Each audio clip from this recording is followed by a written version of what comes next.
Part 2. Verdant Wind. Guardian Moon. The Alliance Leader's Ambitions.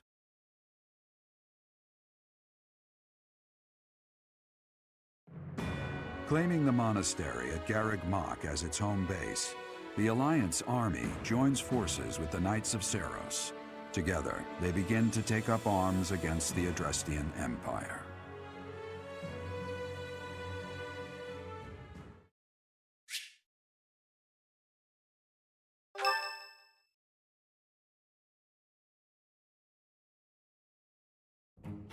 Good work, Hilda.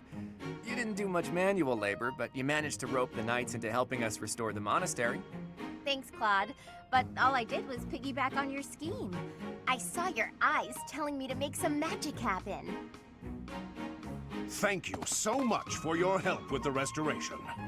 Oh, please, it was nothing. We're just doing our part as former students.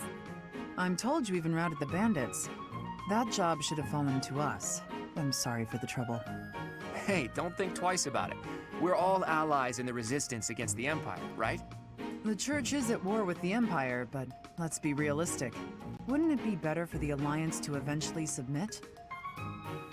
The way I see it, the Emperor wants to take over all of Fodlan and destroy the existing order of the world. I can't see her allowing the Alliance to continue to exist. We're in this just as deeply as you are. Actually, we were hoping to use this place as a base. The Empire begs to be meddled with, and we're first in line. What? Why would you want to make your base here of all places? Garreg Mach is situated in the center of Fodlan, both geographically and spiritually. We want to secure this location while the Empire is still overlooking it. I see. The Empire doesn't see this place as important at the moment because it's far from the front lines. But if we simply decide that it's ours to occupy, that does nothing to inspire the hearts and minds of the people of Fodlan. Luckily, good old Teach has finally returned to us. If the Professor Rhea entrusted with the Sword of the Creator fights at our side, well now, that's a just cause anyone could get behind. What's more, here we are, working alongside the legendary Knights of Seiros. It smacks of divine providence, doesn't it? Can you feel it? I have heard what you have to say, Claude. And you, Professor? Where do you stand?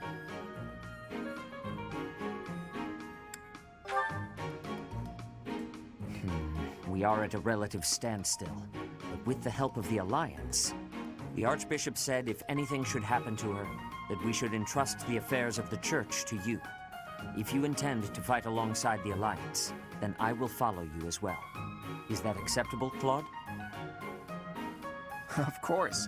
I can't think of anything more reassuring than having both Teach and the Knights on our side. Together, we'll stop the Emperor and her reckless ambitions.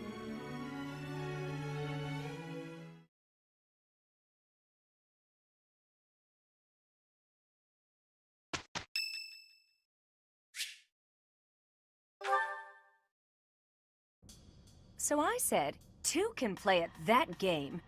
I told him, a small-time little weasel like you ought to be begging me for attention. Oh, it gets me so mad, so worked up. Why aren't there any men around here who understand what a catch I am? Come to think of it, you've always been nice to me. I mean, you listen to all my problems. I feel like I can really trust you. I don't have that kind of thing with a lot of people.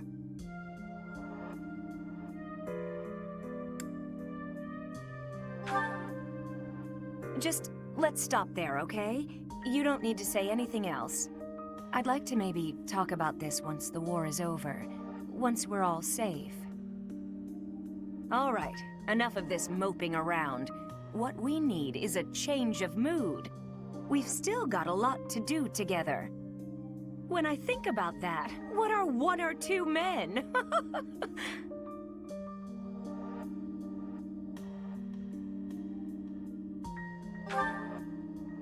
What's wrong is, it's not just one or two men, it's more like 100 men, maybe even 200, more! I'm completely... Oh, I can't get out of this mood! Actually, I've got an idea. Exercise will help. I'm going to the training ground. Come on and give me a hand. Gonna work my anger out on 100 training dummies. Maybe 200 if we've got 'em.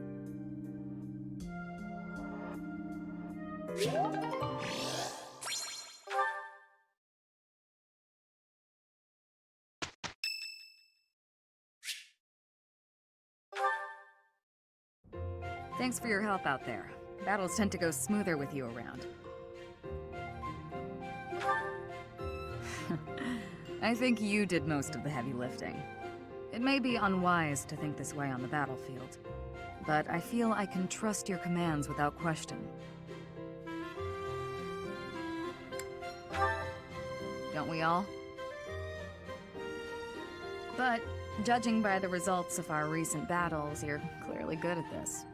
I've also noticed that you've been putting me in more precarious situations lately. Almost like you know I won't question your orders. Huh! I'm glad you trust me to get the job done, but still, I knew you were doing it on purpose. You're in a very important position now that you're leading the charge against the Empire. Funny to think you used to just teach at the Officers' Academy. Your old students still call you Professor. That's no title for the commander of an army.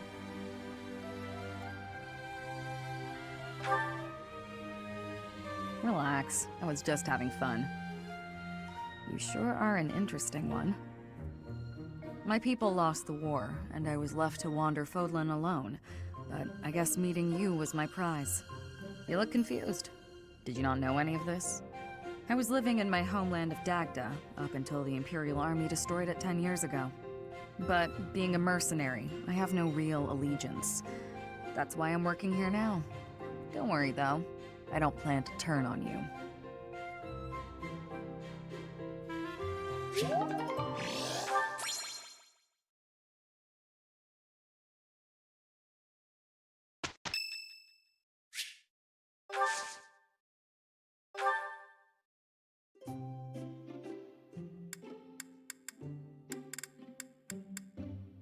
Thank you for inviting me. What a nice aroma. I really enjoy this tea. Thank you.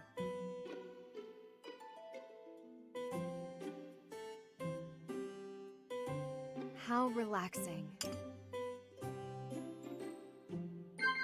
Hmm? Yes, I agree. Yes.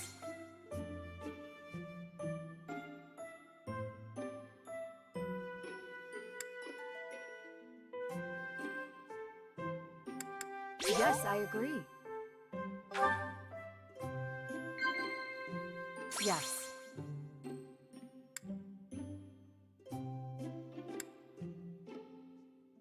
Yes.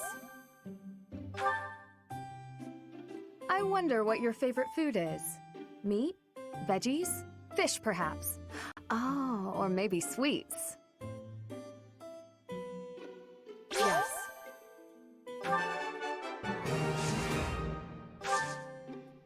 Professor. What? Is there something on my face?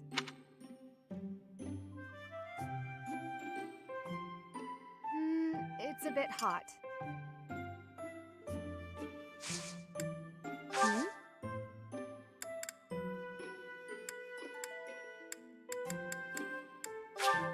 Is this for me? Thank you.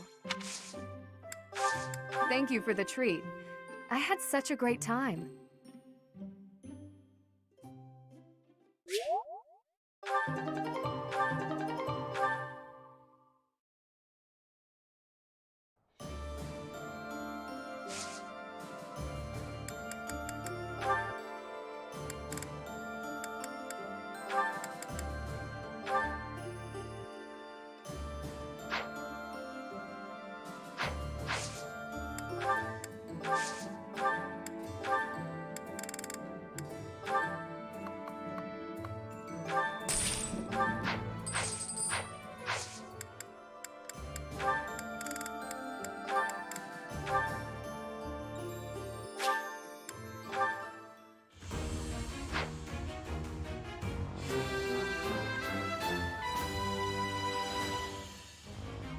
Aw, shucks.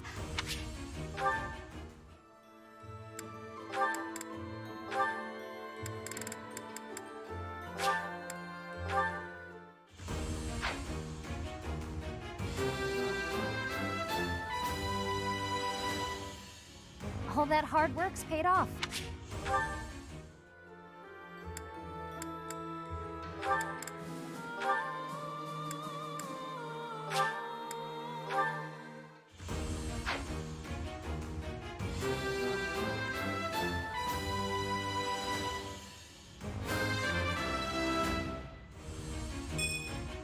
Oh yeah!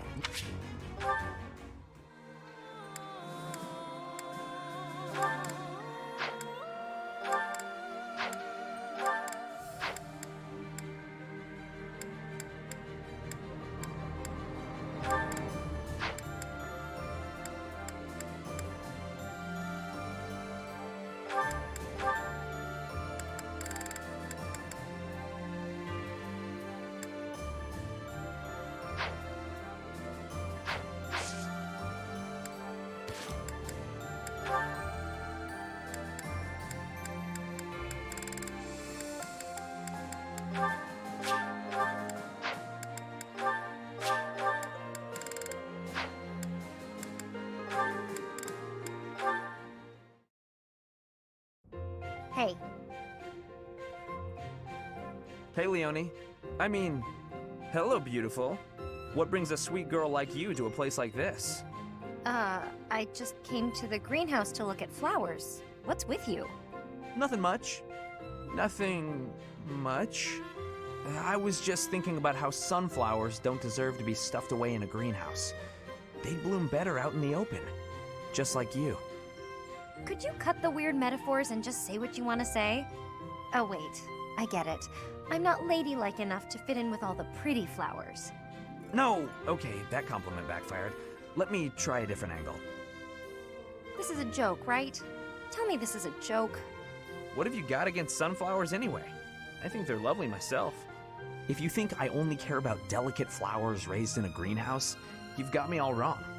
Statuesque sunflowers, blooming proud and tall in the open air, have a beauty all their own. Is that right? You better believe it. And the same goes for you. You have a beauty unlike any other. I look at you and I see sunflowers.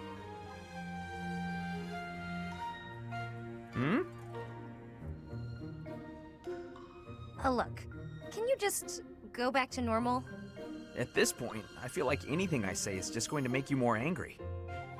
Why are you suddenly not capable of carrying on a normal conversation? My eyes have been opened to the charms of the beautiful flower blooming right beside me. It's a whole new day for my heart.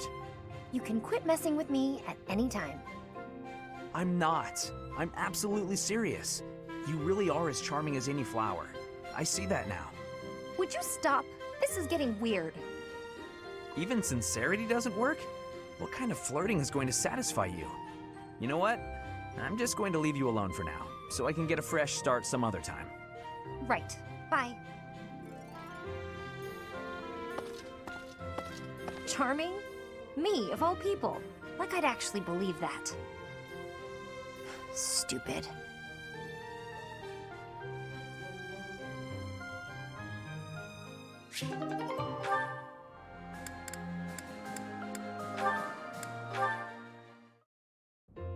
I feel like I'm drowning in responsibilities.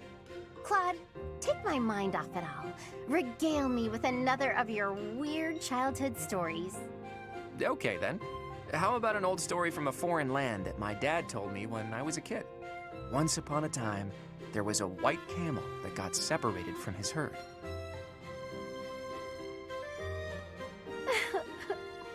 I'm so happy for that white camel. I really thought he was gonna die. Was that story really worth bawling your eyes out over? It was wonderful. Don't you know how moving that story is? You know, I never thought much of it until today. But seeing you bawling like that, I do appreciate it a little more now. What's that mean? Well, you're always fake crying, aren't you? Getting all misty-eyed to make people think you're a delicate flower? What? You're awful. I only cry when I'm sad. Claim what you like, but I can spot real tears from fake tears any day of the week. Fess up. If you understand me so well, maybe it's because you're no different. How's that? When you smile or laugh, it's not sincere. I can tell. I've only seen you genuinely smile a handful of times. Like when you're talking to the professor. Wow, good one, Hilda. You hit me right in the gut. I guess you're right. I'm not so different from you in that way. But how did you come to realize that? Have you been watching me that closely? I'm afraid so. My eyes seem to wander toward you of their own accord. What? Hold on. Forget I said that. I didn't say that. Nope, no can do. Forgetting isn't something this crafty brain of mine is capable of. Besides, my eyes have a tendency to wander in your direction too. How else do you think I found out about your fake crying? Huh? What are you getting at? Say, Hilda, once everything's settled down, do you want to come meet my parents? I mean, don't get the wrong idea, you just seem interested in my family. Besides, you've opened up to me quite a bit, but I still haven't let you in on my own secrets. If you meet my parents, I think you'll understand, though it might come as a bit of a surprise. Your family? I'd be lying if I said I wasn't curious. Well then, if neither of us changes our minds before the opportunity presents itself, let's agree to go visit my home together. Although, if it's a long journey, my brother might not be too happy. True, that might be a tough nut to crack. As tough as Fodlan's locket.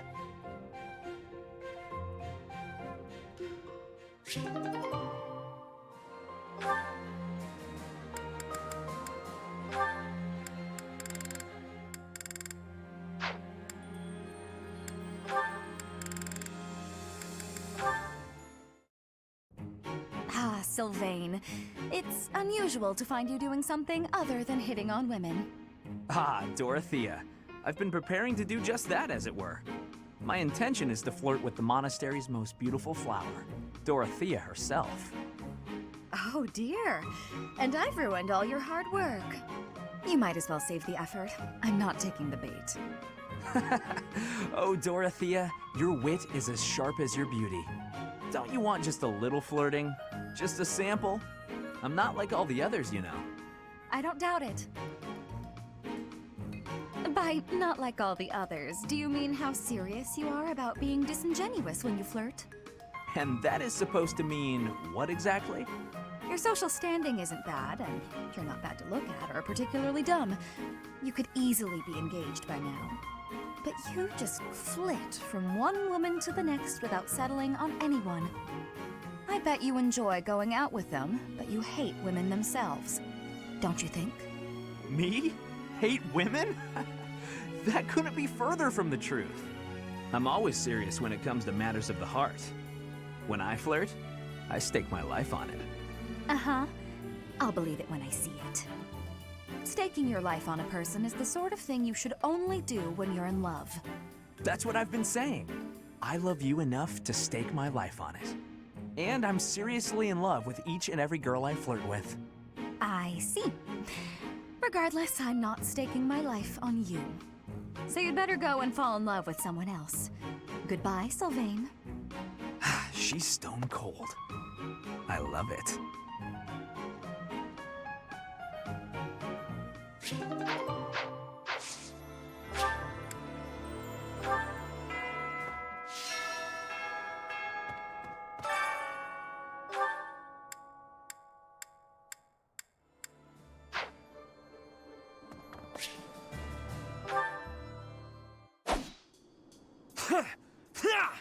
Take that!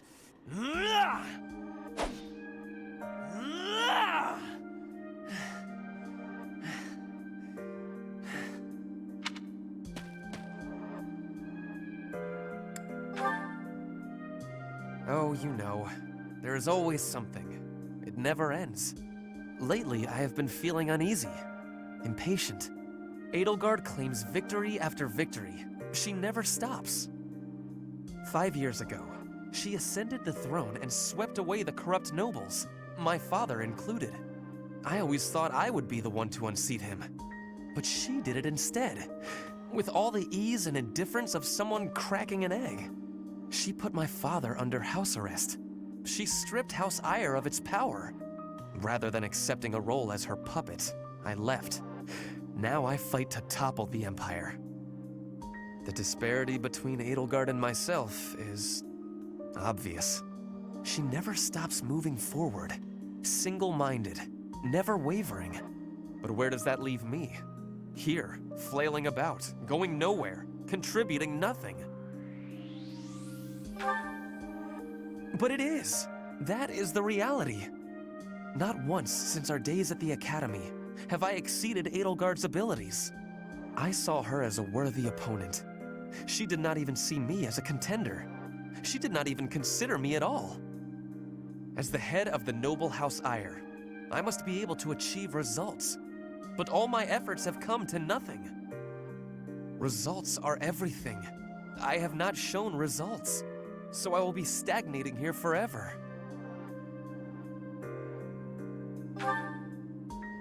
I appreciate your kind words, but you are wrong. I know that I have a massive wall to climb, and I must climb it alone. Even so, may I ask a favor? Professor, please keep an eye on my progress. I would appreciate if you were always by my side, bearing witness to my accomplishments.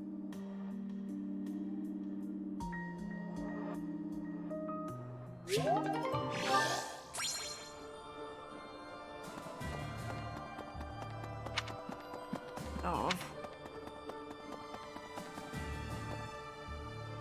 Yep.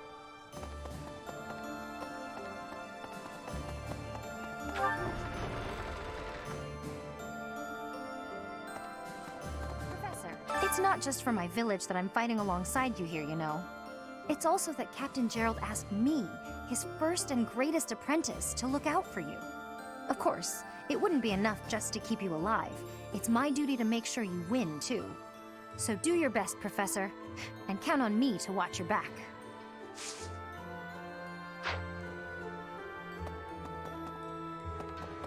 A country with no king has no future.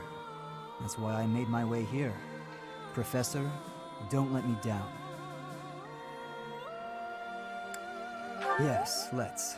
Find me a worthy opponent to battle, and I'll be content.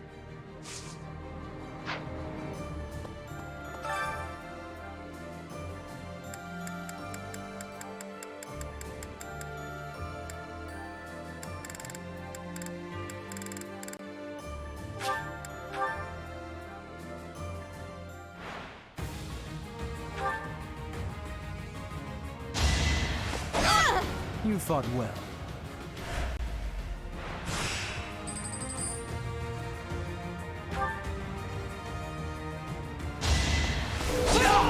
All right, next.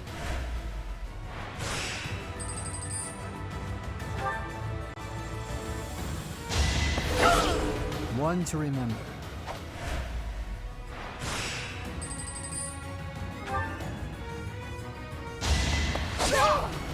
Pointless. I'll cut you down! One to remember.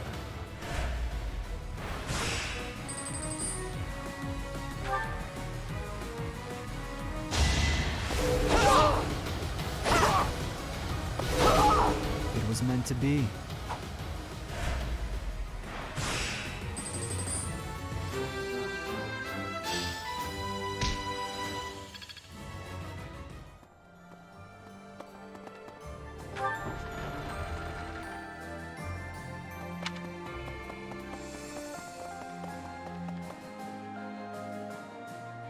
Professor. Apologies for bothering you so late. I just really wanted to speak with you. Thank you. You see, I've been feeling conflicted about my future. It may seem petty to worry about such things in the middle of a war like this. This isn't something I open up about with many people. Feeling such a sense of inner turmoil while a war rages on, and others are fighting with all they have, well, it feels a little selfish. The truth is, I've wanted to be a knight ever since I was a small child. Not just any knight, like one you might find serving within the castle guard, but a true knight, one serving a master. However, my father has always had different plans for me. He wants me to marry, for the benefit of the Galatea family. Defying my father feels wrong. I've seen how he's struggled over the years. His burden has always been far greater than any I've had to bear myself. While he fed me extravagant meals, he subsisted on meager portions and watered-down soups. He never once complained, even though he must have been starving. Knowing his sacrifices, I've never been able to tell him of my dream of becoming a knight. Although ultimately, I find myself betraying his wishes. Now that I've parted ways with my father, there is nothing to stop me from pursuing my dream. But even if I do become a knight, I feel an unease deep within me. I fear I will never escape this guilt I carry, that I have shunned my duty as a noble.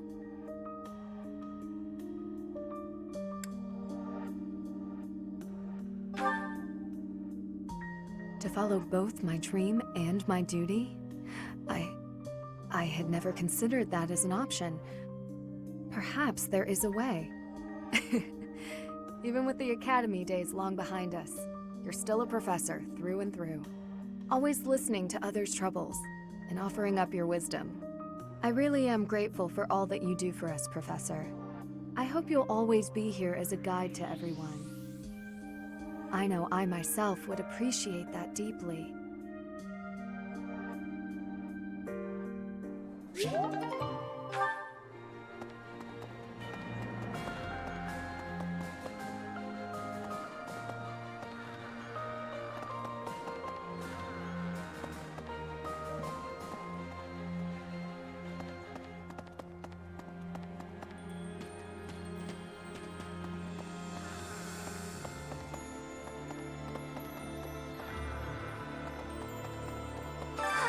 At last, I return to my domain, my lonely paradise, my realm of exquisite solitude. Huh? Professor? Is that you? You didn't hear that just now, did you? Right! You didn't? Well, good.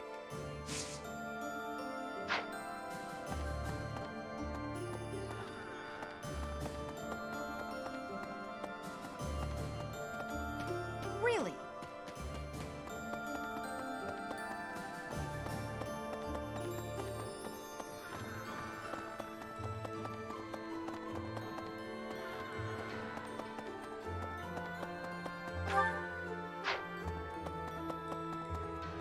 No. I'm pretty headstrong, but Claude could give me a run for my money. I mean, he's dragged the knights into this. You ought to be careful, Professor.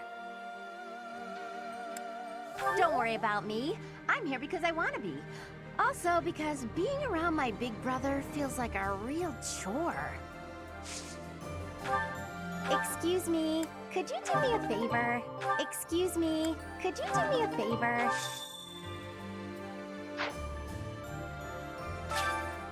Thanks so much. You're a sweetheart.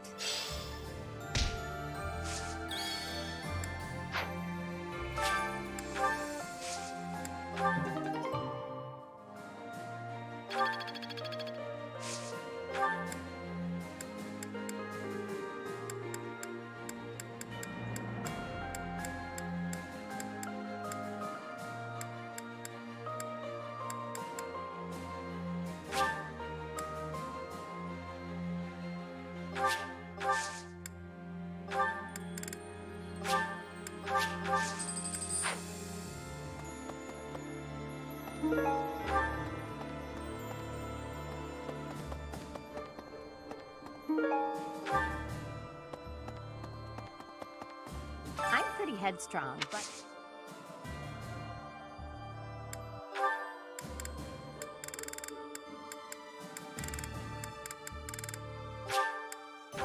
sweet, thanks. Thanks so much. You're a sweetheart.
Do you have time for a request?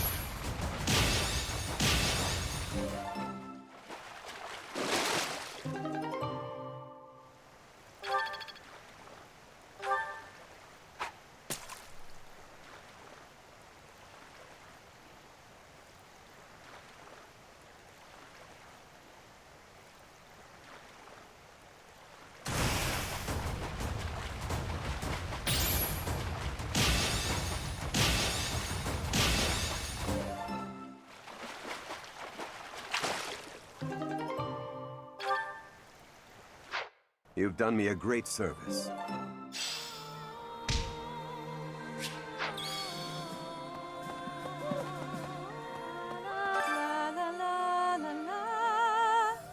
Professor! Oh my, it's so good to see you. These days, so many old friends seem to be disappearing. But you're here.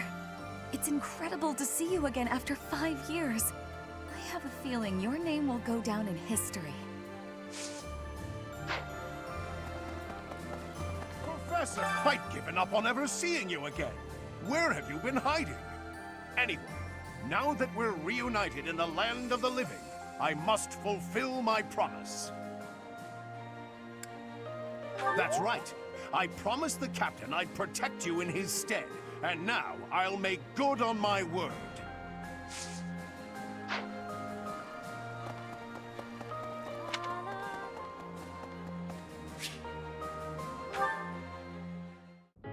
Professor, please do not be concerned. I just did too much overworking and lost my strength. Yes, that is the truth. Please accept my apology. I have sorrow. I am sorry to be fainting at a time like this. Even though I was not asking for your care and attention, you gave it willingly.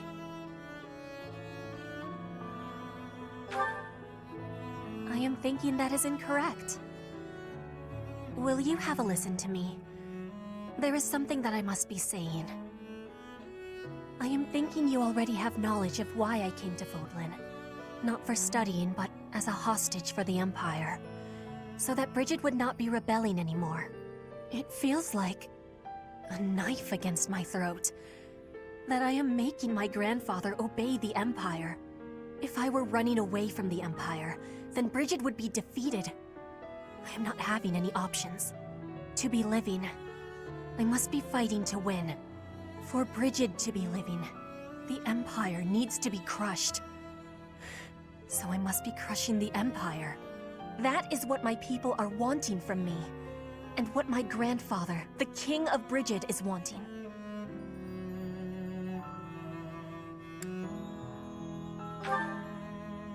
That is a truth. I wonder what I should be doing. I want to be granting the wants of my tribe. So their wants are my own, correct?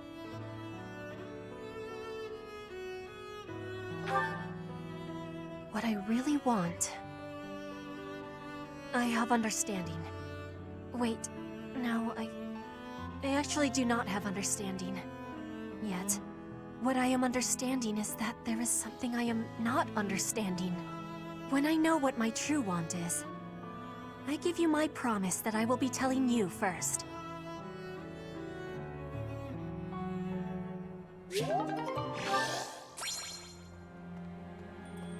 Right, right.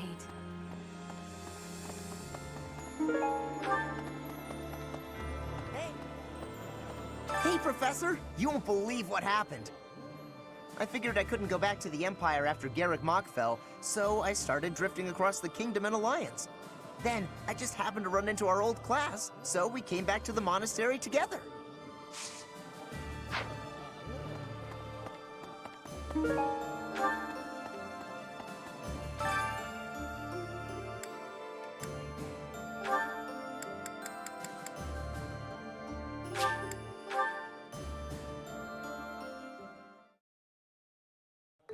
My cooking is so good, it's been called seductive. Should I show you what I can do, Professor? Right. I do so enjoy cutting up vegetables in preparation to cook. Oh.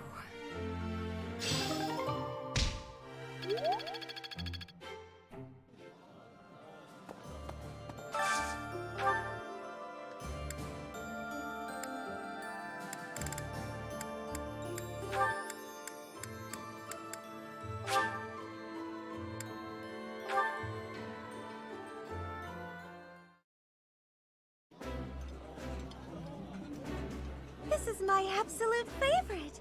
How did you know, Professor? This is nearly as delicious as Mother's cooking. I would happily eat this every day.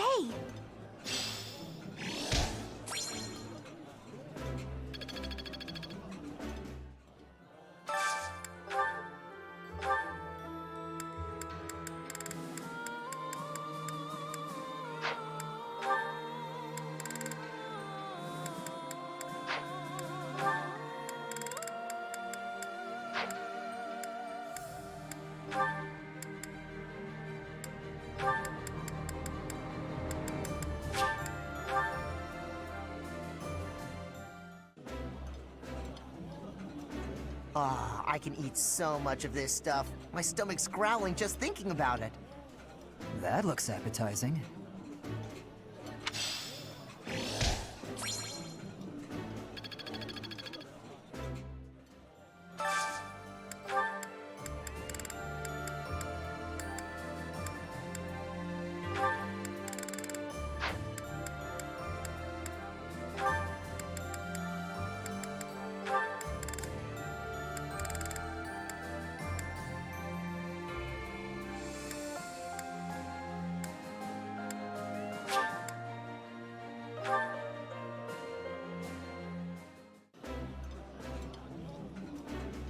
Yeah, you just get it, Professor.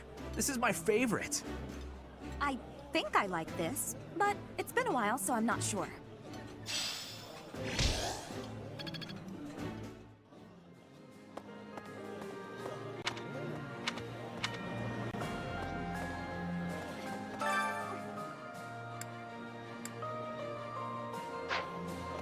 Members of the Knights tell me that Father left their ranks 5 years ago. They say he announced he was returning to the kingdom, but nobody's heard from him since. I haven't received word that he went back home to Mother. Where could he be? Where are you, Father?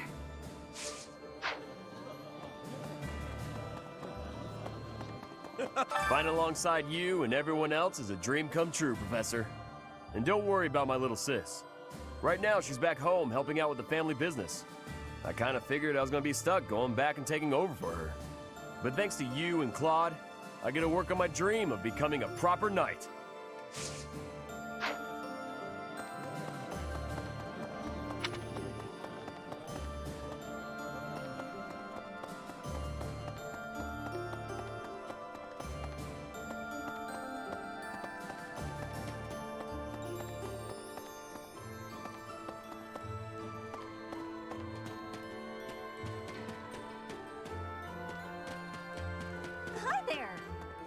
Okay. Professor!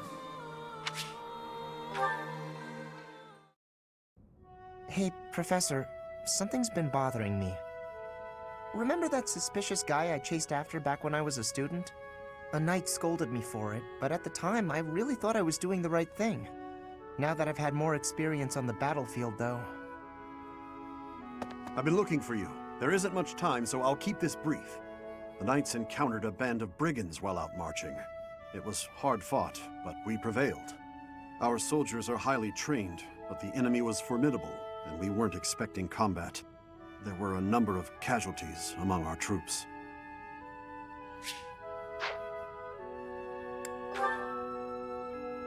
There is something I wanted to bring to your attention. Do you recall the incident 5 years ago involving a suspicious individual in Garreg Mach? These brigands all bore the same scorpion tattoo that we found on the arm of that man. Oh no. I thought that might be of interest to you. Don't mention it. If you'll excuse me, I need to get back to my duties. Heck of a coincidence, right? As soon as I mention that suspicious guy, this happens.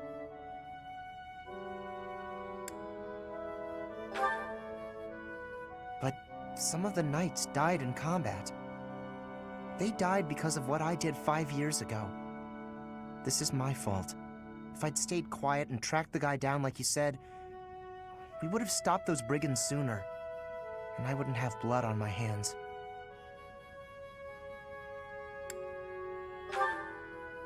But he probably wouldn't have. Now those knights, they're not coming back. We both know it. This is all my fault.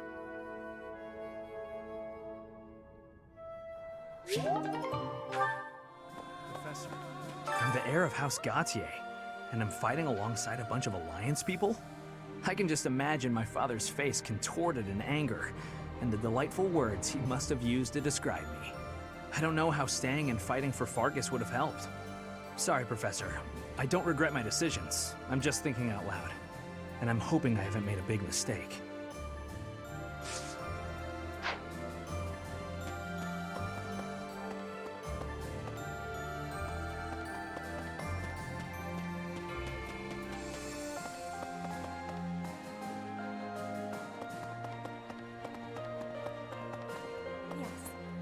Edelgard is controlling the Empire. She is putting the pressure on the Kingdom in alliance. Empire and religion are at open war. It will be difficult for us at first, but corrupt nobles are many. That means the common people will rebel and be joining our side.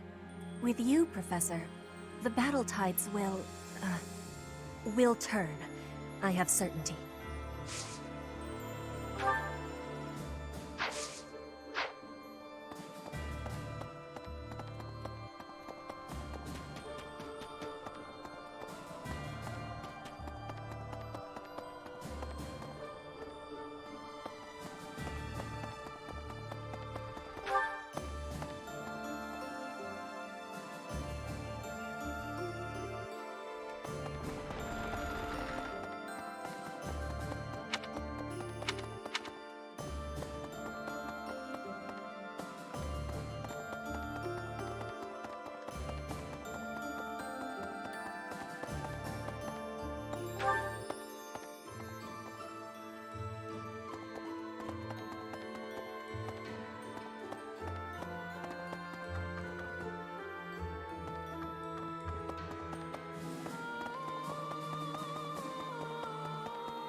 Professor.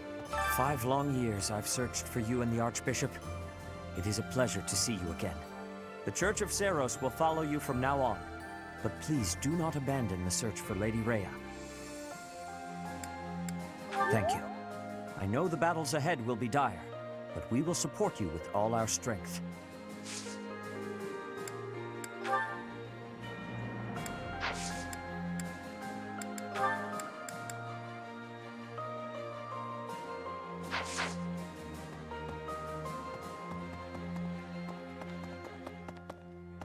Hey. My Professor, you haven't changed a bit. At your age, I'd expect your whole demeanor to have changed greatly over 5 years. Though, I suppose I haven't changed either, right? Thank you for noticing, by the way. Ah, just the two of us, forever young. Oh, let me have my fun.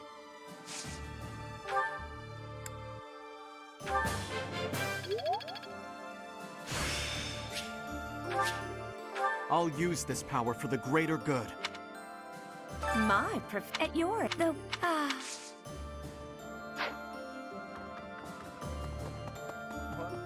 Thankfully, it appears the records and equipment I need for my research have not been damaged. I am most curious, though. You say you were asleep for 5 whole years. Incredible. Perhaps this is another effect of your crest. I do look forward to investigating you in greater detail. Wonderful news. I am most excited to begin. We must find the time, of course.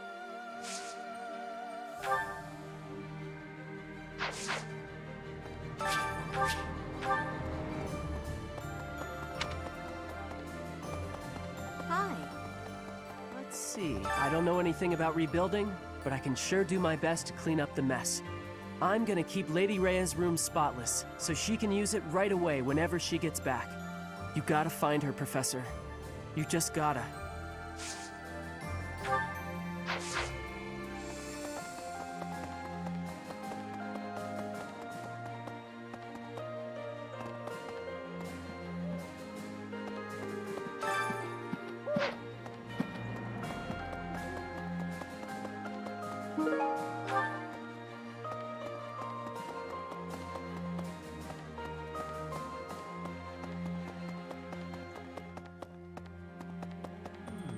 I have lost my dominion.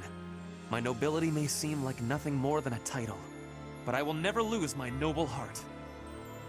I will stop Edelgard, even if it costs me my life. I have turned my blade against her now. I cannot go back on that decision. Professor, do you think I chose the wrong path? You are right.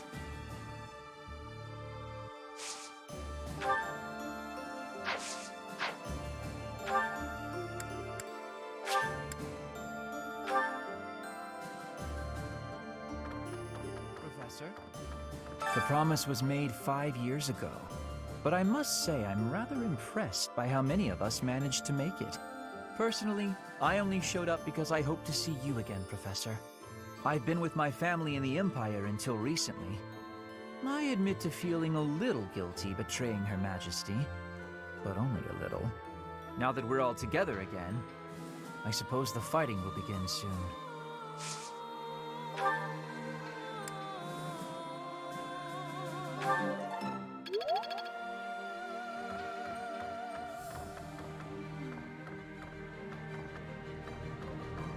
I've grown weary and impatient. These past 5 years, my hands have been bound. But now, I can finally take action with a clear goal. I'm grateful to you and to everyone.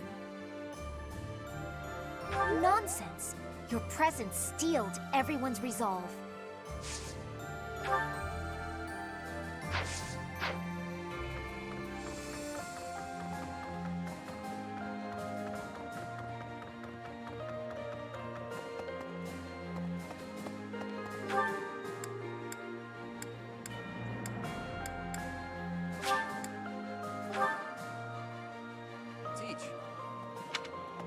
Hey there, my friend. It's funny how the monastery was once in ruins, but now it's downright bustling. Thanks to a little promise 5 years ago, our buddies have all gathered, and even the knights have returned. It's like we were all just waiting for you to awaken. And now, we're all going to band together against the Imperial Army. You should go and talk to everyone if you can. there may be some who are still on the fence.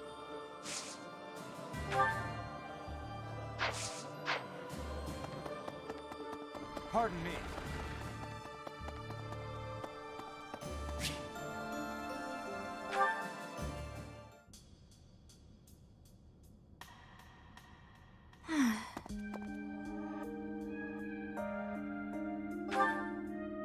Oh, hello, Professor.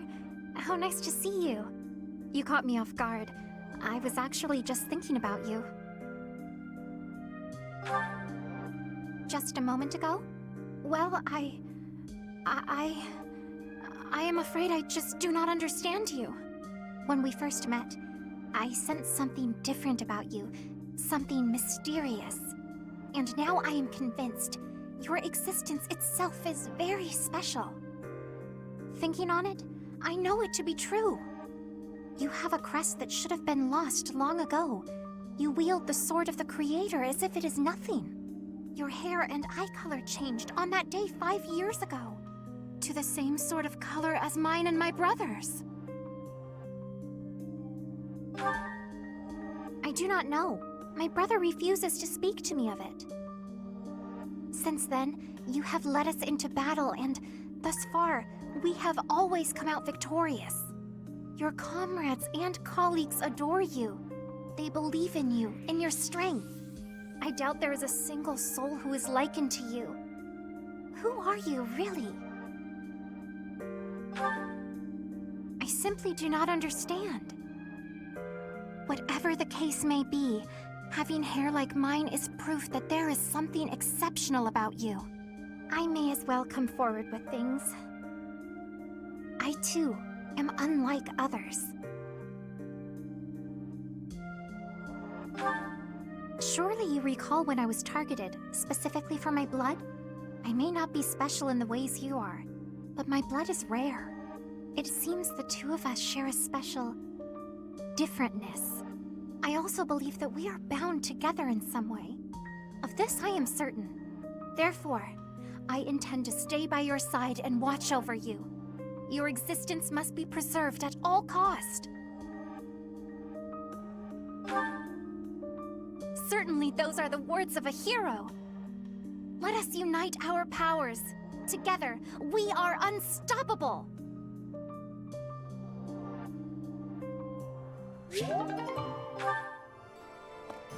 Maybe.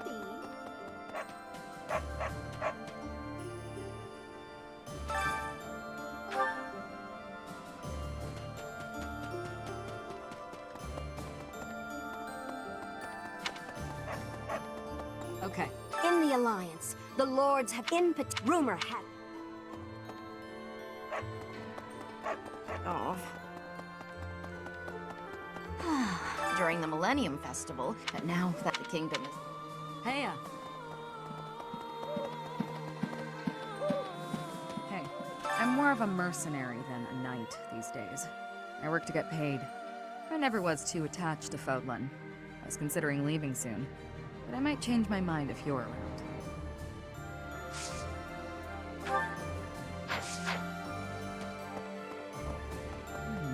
In Lady Rhea's absence, I will follow you.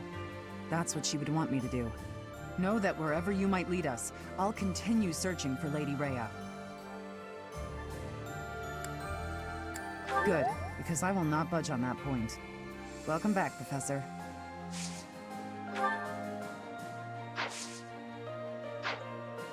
Hey. Right. Professor, I am so glad you are unharmed. No matter the path you walk, I will be with you every step of the way. Anything you ask of me, I shall see it through. You saved my life, and I am in your debt.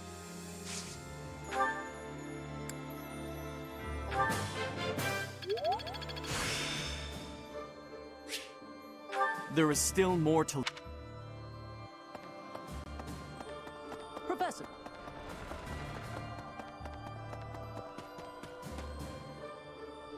Professor? This may seem a bit sudden, but I want to thank you, Professor. That is, for letting me live my life the way I want.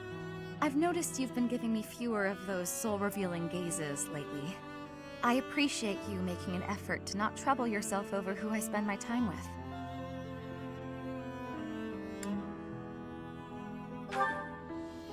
If you say so. But I notice you doing it all the same. It's kind of sweet in its own way.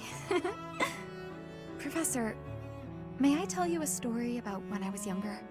I was an orphan, living in the back alleys of Enbar, until one day I was overheard singing. That was when my new life began. I was suddenly a songstress in the Middle Franc Opera Company. Performers, nobility. I met so many people. But none of them ever really knew me. I was just some young, pretty girl who could sing. A spectacle to be admired. Even though everyone praised my looks and my voice, and they showered me with gifts, I knew one day I'd be old. My looks would fade, my voice would change. I wouldn't sound the same. And I started to wonder, when I did get old, what would I have left? I'd be old, alone, and back on the streets of the capital, right where I'd started.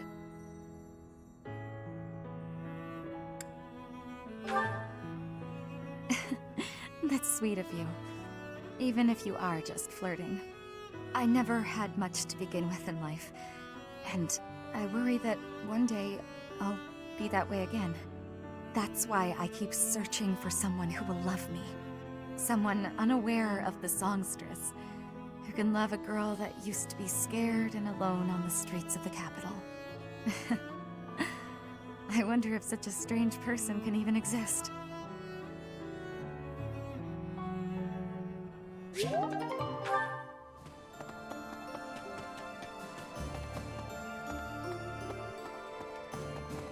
Hello there.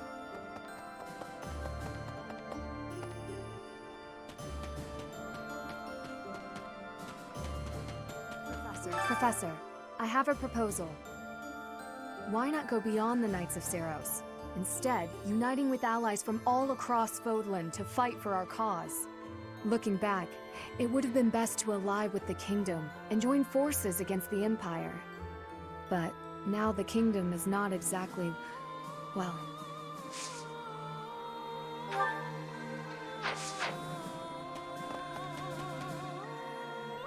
Professor. Do you have a moment, Professor? I need to speak with you. Thank you so much. This is what I wanted to address. This letter from my adoptive father just arrived. Oh, have I not mentioned him? He's the reason I first came to the Officers' Academy. He's also the one who dragged me from the church where I was living, just so he could use my crest. My crest does not yet belong to a house, so he plans to use it as leverage to marry into the nobility. He's a very greedy man who was a roving merchant before adopting me, but now he's in the capital. This letter says that he's finally arranged to marry me off to a wealthy noble.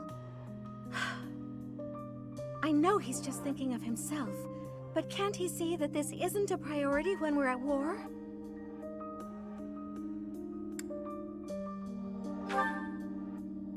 I suppose it's possible. He may be worried about carrying on his bloodline, but...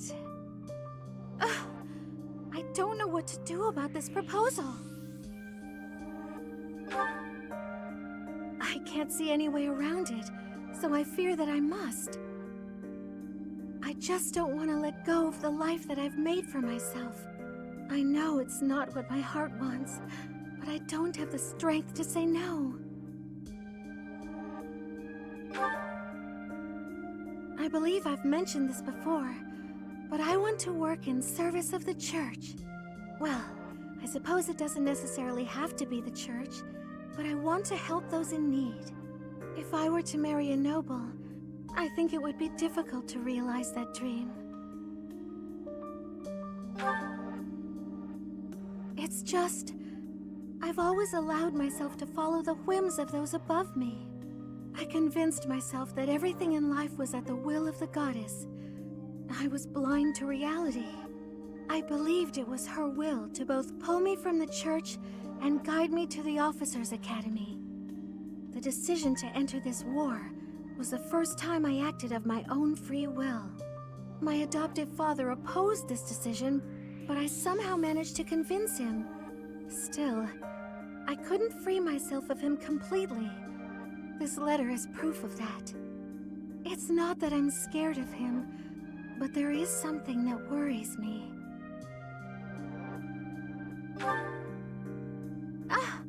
I knew you'd understand, Professor. I've sat down to write a reply several times, but I can't muster up the courage or the words.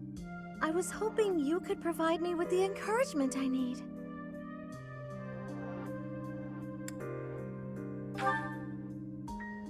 That's a very good point.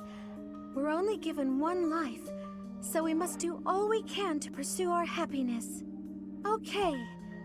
I think that may have been just the push I was looking for. I'll tell him the truth, that I found a life worth pursuing, and I must decline the proposal. Maybe I should tell him I've fallen for someone else.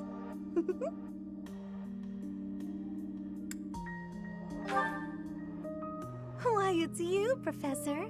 Isn't that obvious?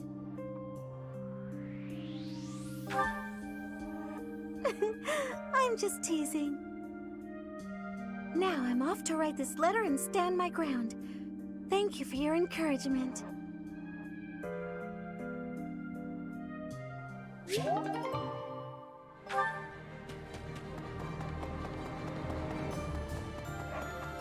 Professor? I've got a favor to ask.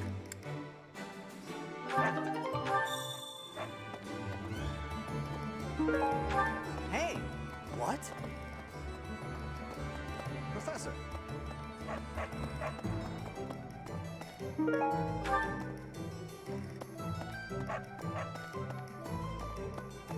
Professor? Greetings, Professor. You know, I almost... Even if the...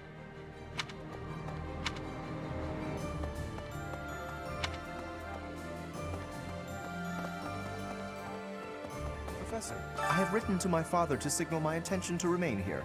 Not that I require his approval to do so. There is not much for me to gain by returning to Alliance territory now.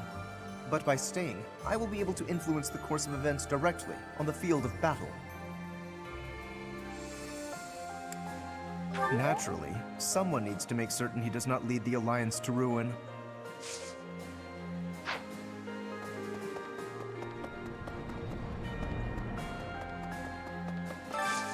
I need a favor.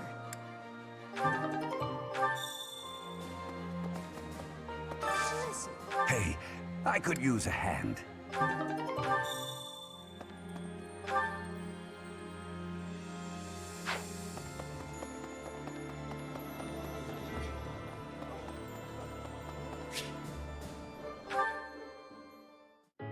I can't believe how long it's been since I left home.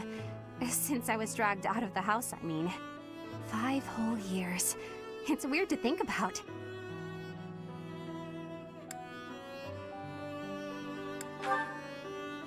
At first, I remember I was desperate to go back, but now it's the opposite. I have friends here, and I have you. The monastery's become a second home to me. Back then, I never would have dreamed a day like this would come. It's all thanks to you. You've given me a second chance at life. If not for you, I never would have gotten used to leaving my room, let alone the monastery. Maybe the battlefields just dulled my senses. I'm much better with strangers and new places now, though. I don't panic nearly as much as before.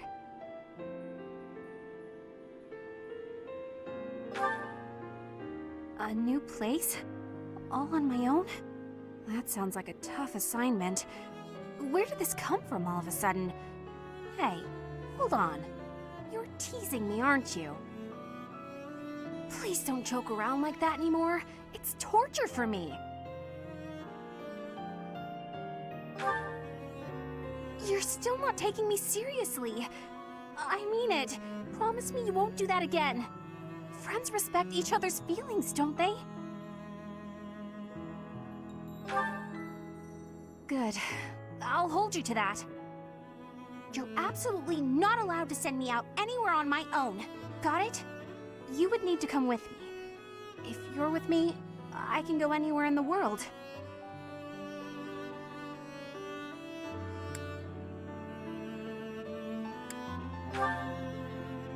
No, that defeats the purpose. Why can't you get what I'm saying? I thought we were finally getting close. Guess I'm not good enough for that, though, am I? I'll let you have this one, but you better be ready for next time.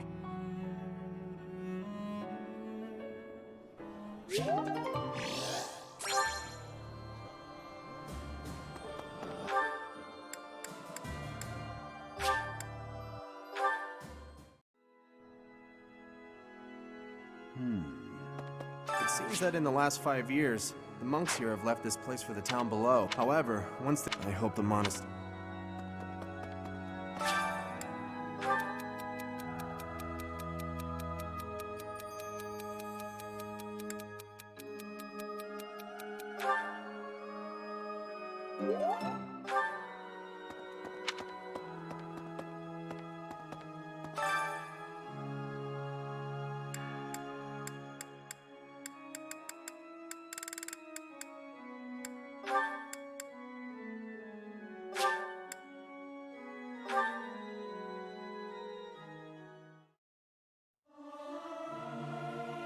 I'll keep my voice down. This is no good.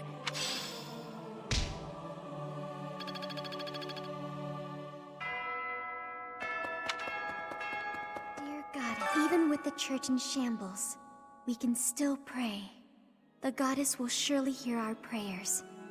But still, I hope the church can return to its former beauty someday.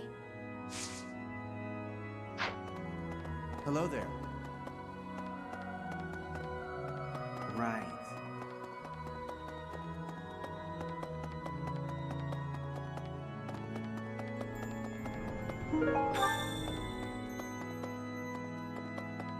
Need something?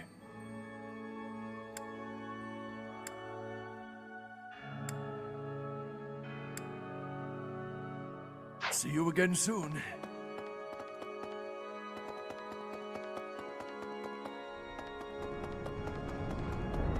You're here, Professor, along with everyone from our old class. It's like we've gone back in time. When I think that I'll be around you again, all of my sorrows just drift away. Yes. I'll at least try not to hold anyone back. Let's work together for the common good, like we did 5 years ago.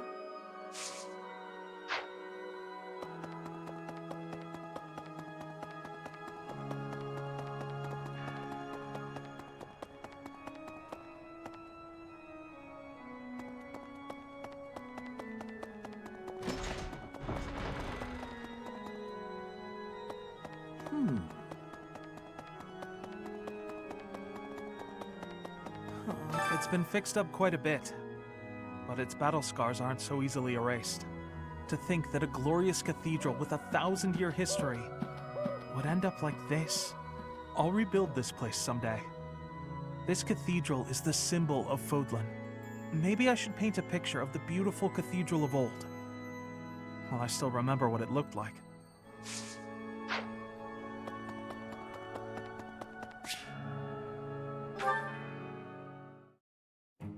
Hello, Professor. What brings you here? Fancy a bit of fishing?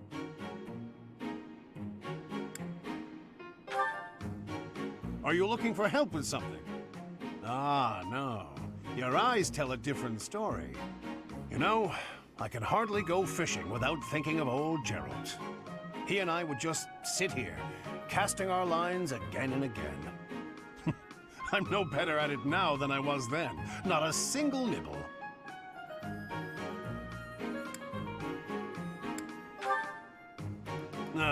Just like your father. You know all the tricks of the fisherman's trade. I was hopeless at it, but he was a master. In the time it took me to catch one fish, he could fill his basket to the brim. You know, talking to you, I'm feeling very nostalgic. Why don't you join me? We can trade some stories about the old man. We spoke before about how Gerald never seemed to age, right? Once, when he was drunk, he let the secret slip. He said he'd had an infusion of crest-bearing blood, and it had greatly extended his life. Well, we'd both been drinking. I figured he was joking, so I just laughed it off. Then I asked him his age. He said he'd stopped counting after he hit 100. And he was telling the truth. In those 20 years he was away, he didn't age a bit. An incredible person, to be sure. And I probably don't know the half of it. Actually, I'd like to ask you something about Gerald, if you don't mind. When Gerald was away from the monastery, what was he like?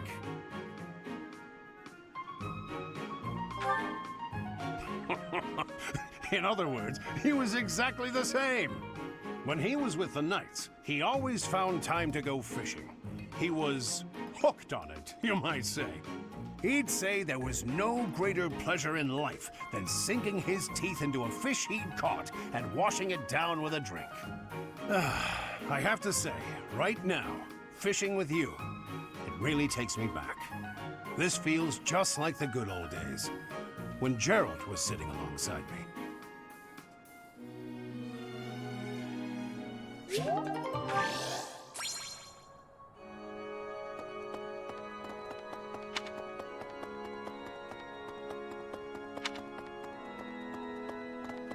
Hello there.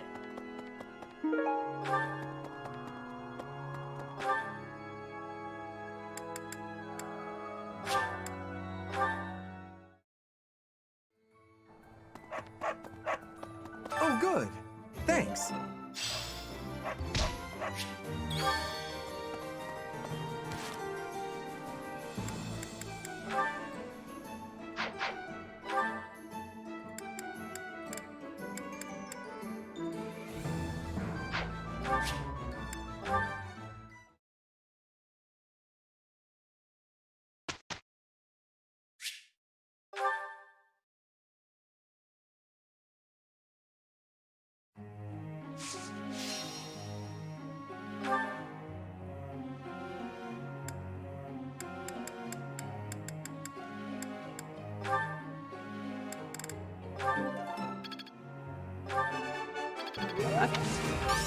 All right. What? Hey.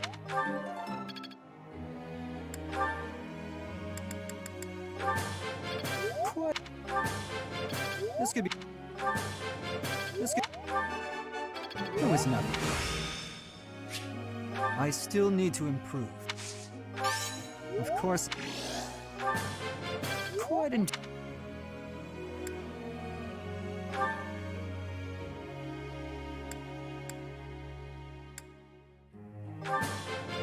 You have...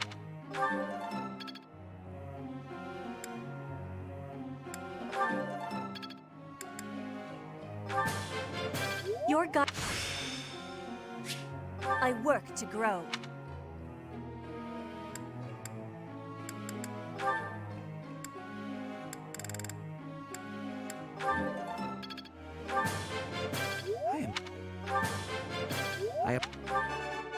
I am relieved. See? I am quite...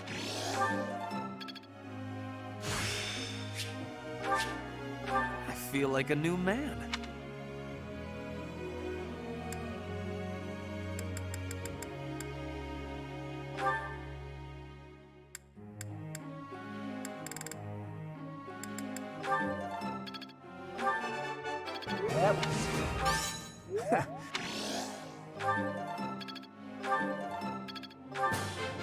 I learned a...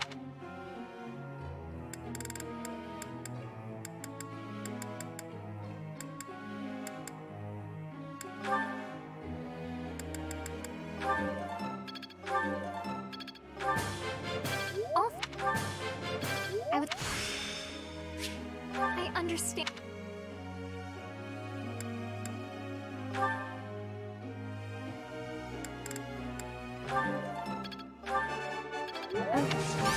What now?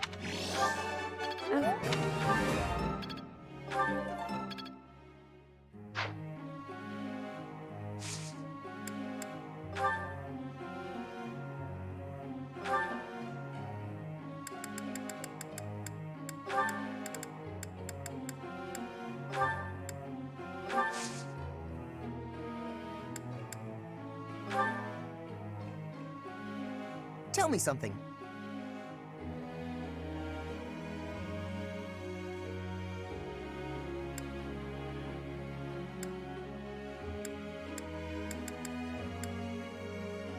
Yeah, great answer.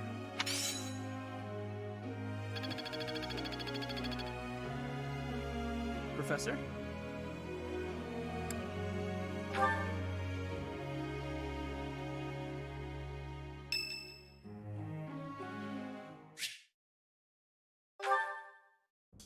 Ugh, that hurts. Ah, Professor. Thanks for stopping by.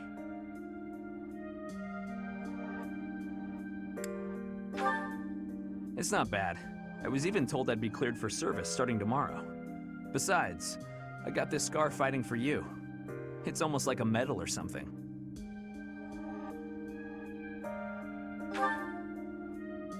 I certainly meant it when I said it, but when I thought you were going to be killed for real, my reflexes kicked in. I reacted without thinking. It doesn't mean I've stopped being jealous of you. But come on, I can't help but look up to you. If I'd had the guts to run away from home, I wonder if I would have cared as little about my crest as you do yours. No. But if I thought I could have escaped, I would have tried. I'd leave behind House Gautier, and the life of a nobleman, and anybody who knew I had a crest. Our home is to the very north of the kingdom. Just across the mountains from us is land inhabited by foreigners to Fodlan. It once belonged to Fargus, but now that the kingdom has collapsed, it's only a matter of time until fighting breaks out. Anyway, that land has been contested for centuries, and all that time, it has fallen to House Gautier to protect it. Actually, our Lance of Ruin has been doing most of the protecting.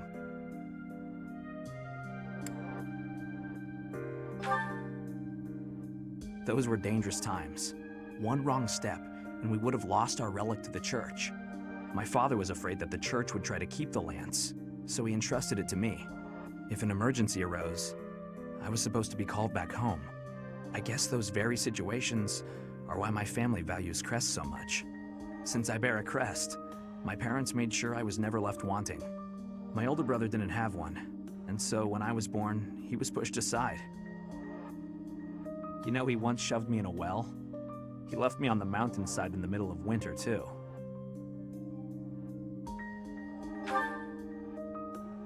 Even as a little kid, I understood why he was like that.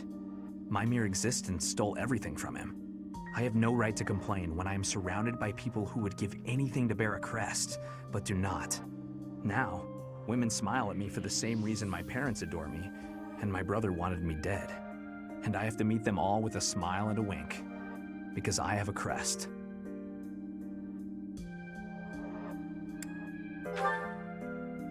Yeah, it's late to admit it, but I get you. It would be best just to tell them to heap their empty praise elsewhere. Anyway, it was pretty unreasonable of me to resent you. I'm really sorry about that. And I want to say thank you, Professor. Seriously, thank you. Before I met you, I'd gone my whole life not knowing there was another way for me to live. So, from the bottom of my heart, I'm glad we met.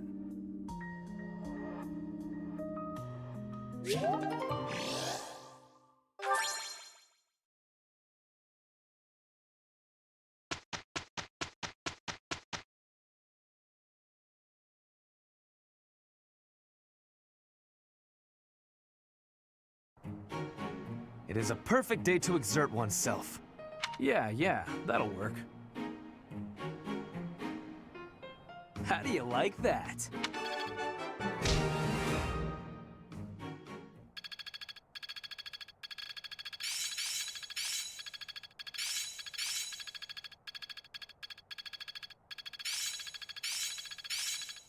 I'll try to put this to use.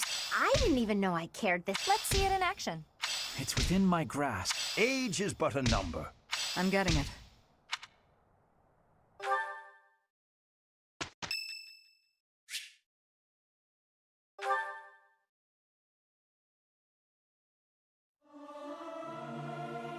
Regardless of the quality, this is a good chance for us to prove our solidarity.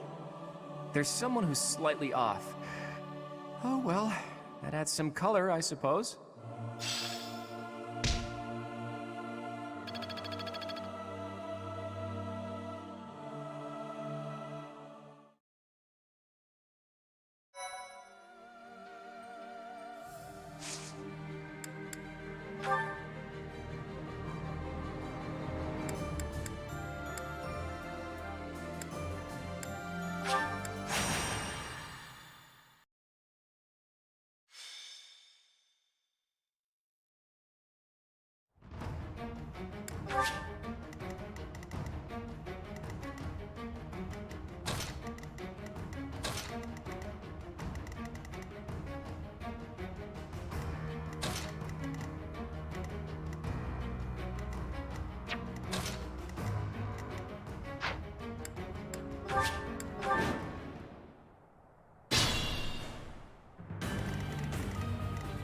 Put me in there.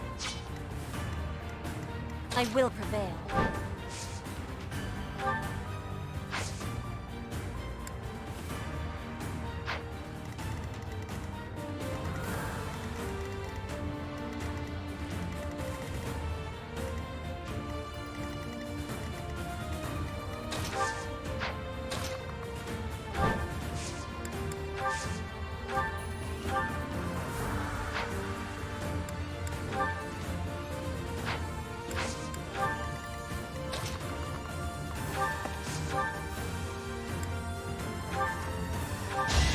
Hope you're ready. Who's next? Get in line. I admire you. Let's make this quick. Onward.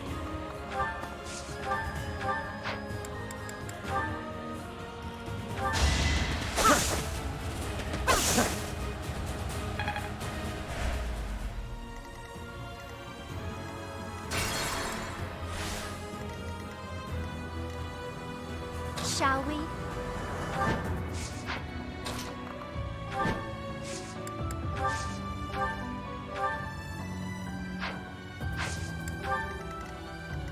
Onward.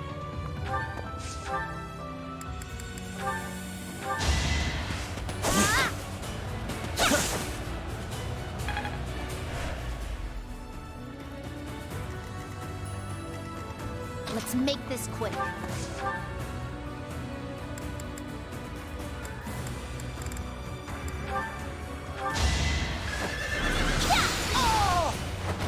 No time to slow down.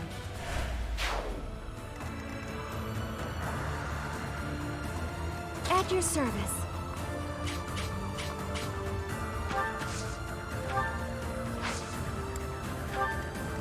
I'll cut through.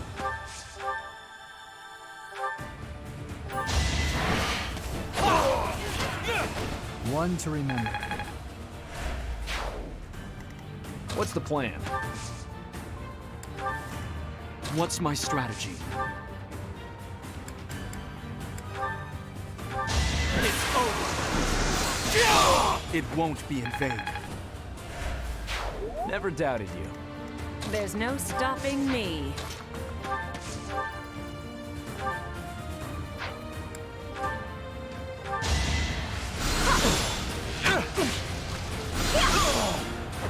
One of us had to die.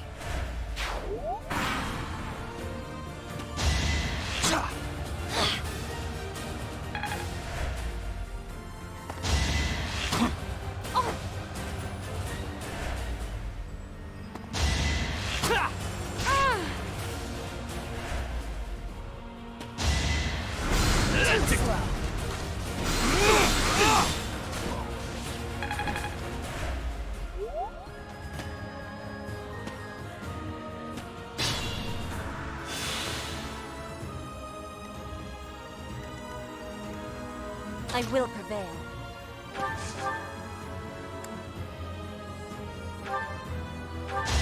With all of my might, witness frigid pride. You're making me look bad. Put me in there.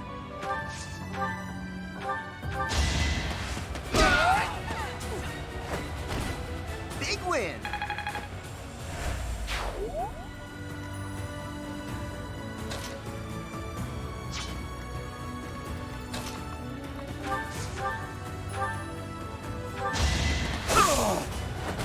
Child's play.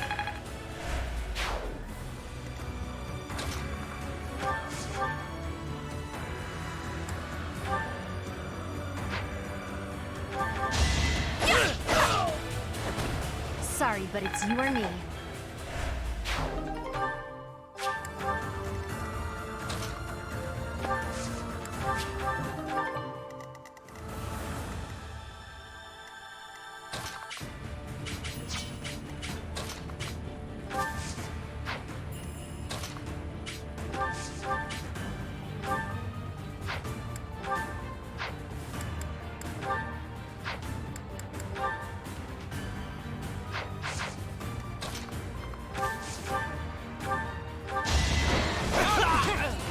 You fought well.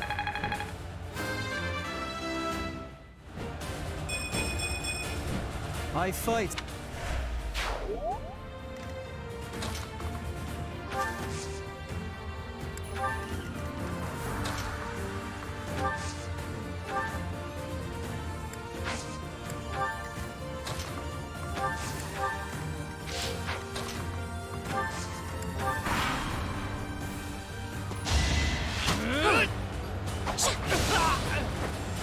I cannot lose!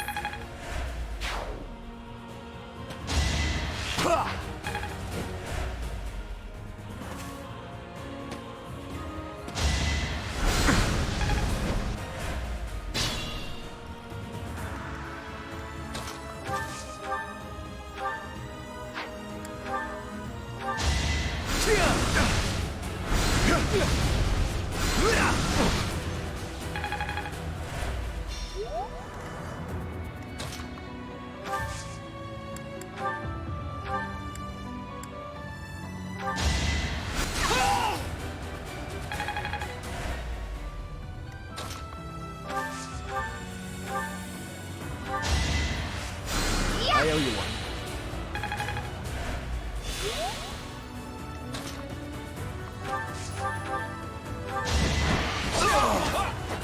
You haven't earned my pity.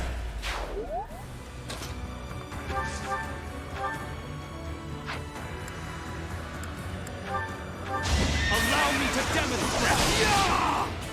All is going to plan. I could learn from that.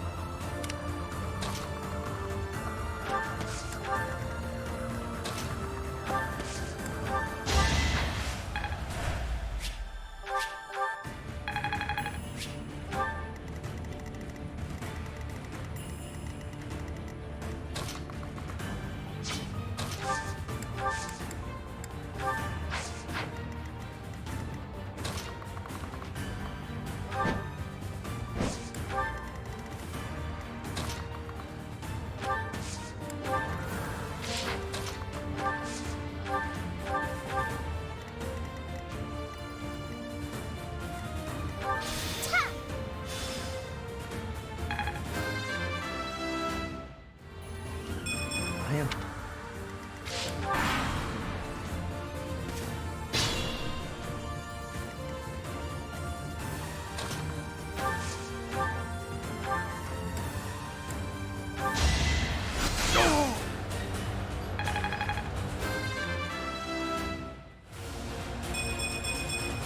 One day...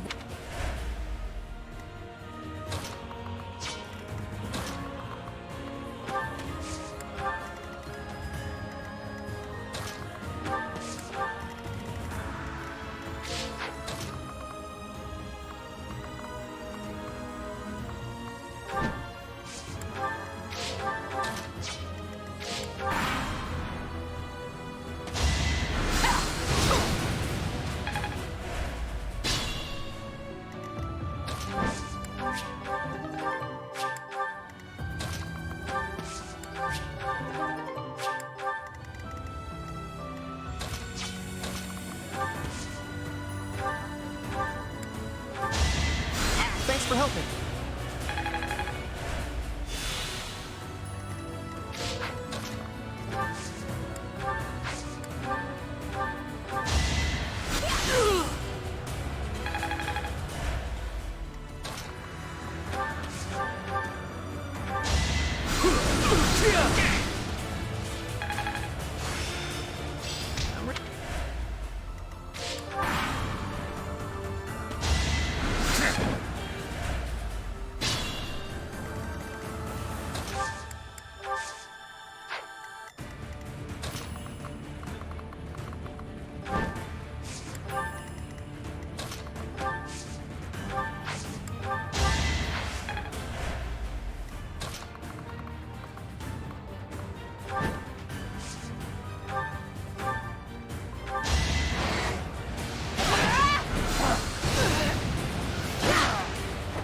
My heart burns with pride. Remain cautious.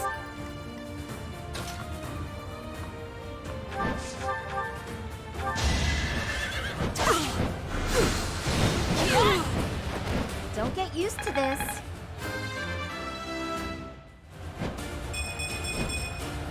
It was the least I could.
What's the plan?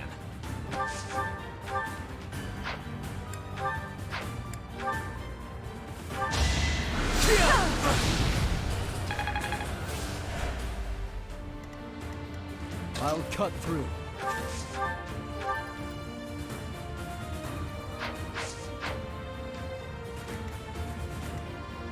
I will prevail.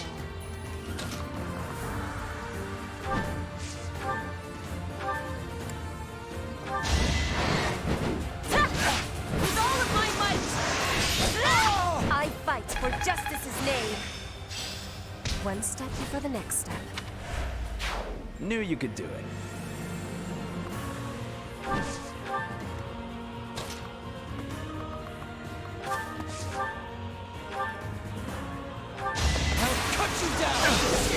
It was meant to be. Onward!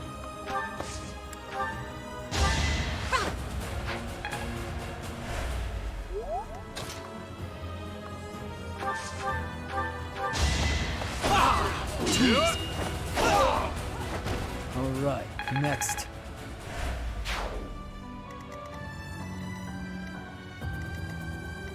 Let's make this quick. I'll crush them all.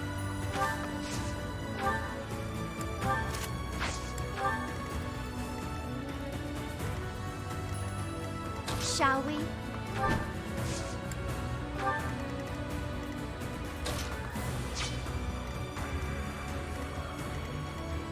There's no stopping me.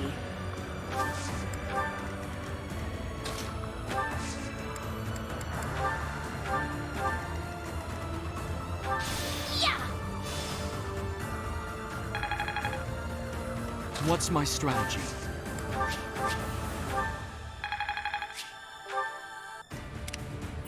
At your service.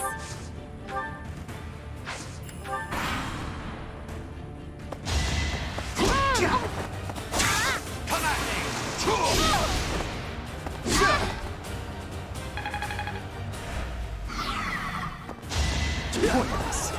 Too easy.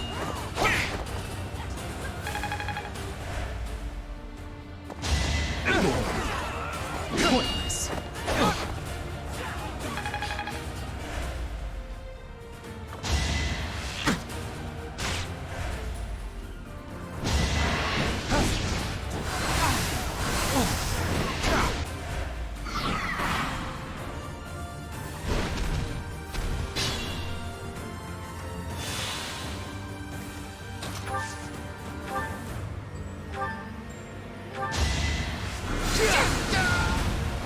Burn until we meet again.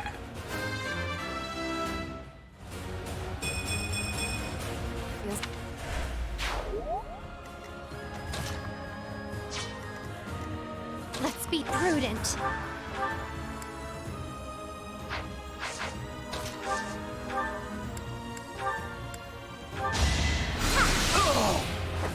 Child's play.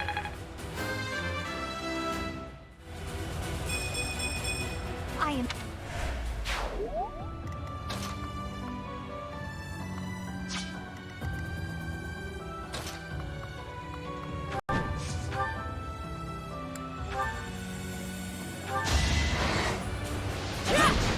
No use!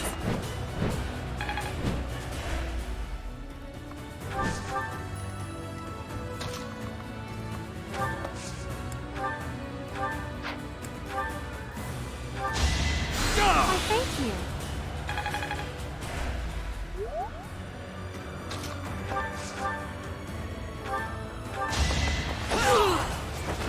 That much closer.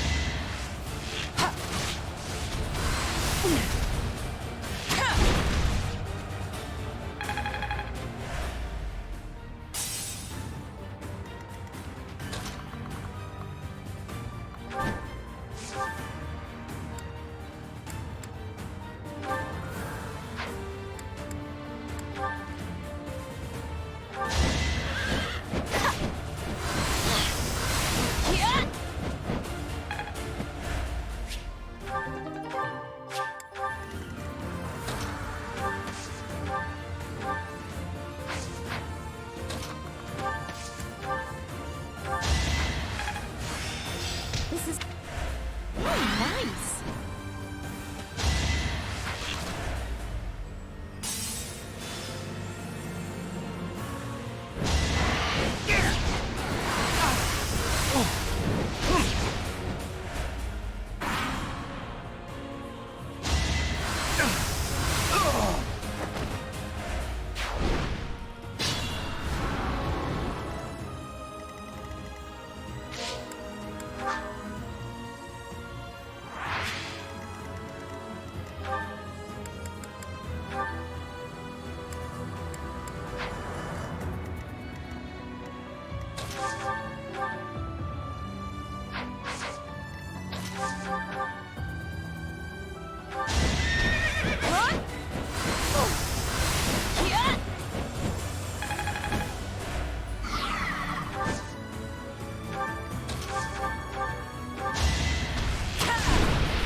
I'll never back down.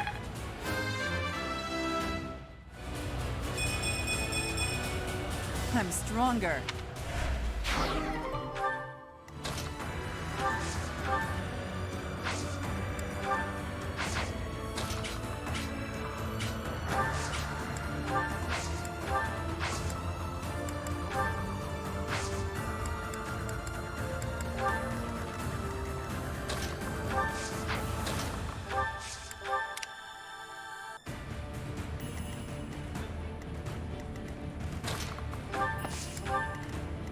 Onward.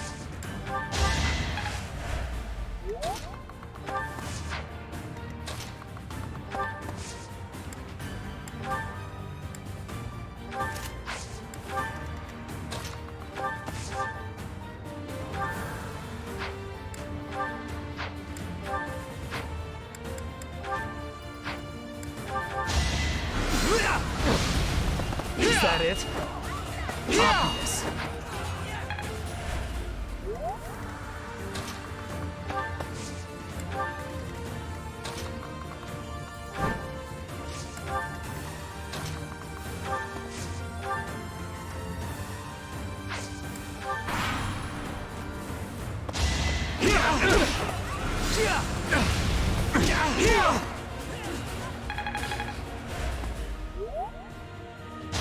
Is that it? Obvious. That it? Nice. Work. Obvious. Is that it?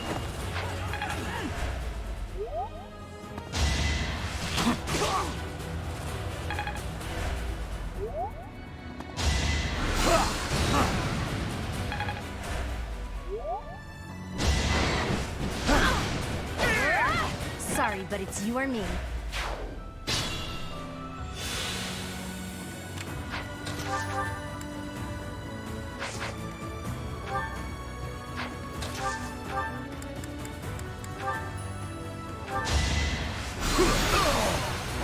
Burn until we meet again.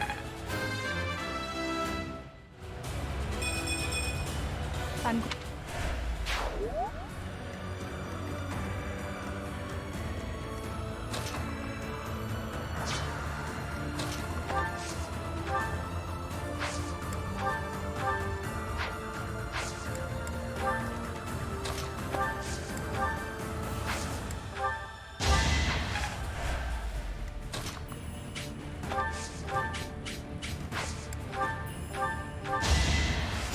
Sorry.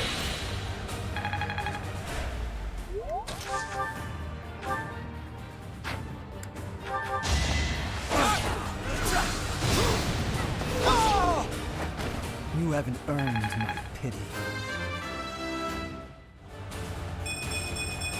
Strong.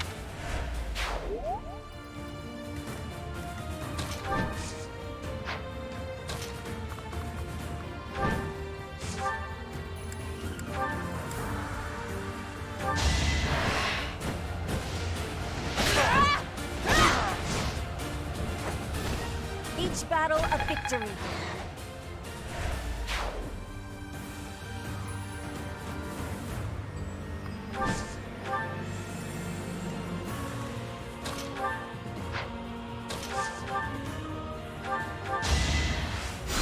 Ah, thanks.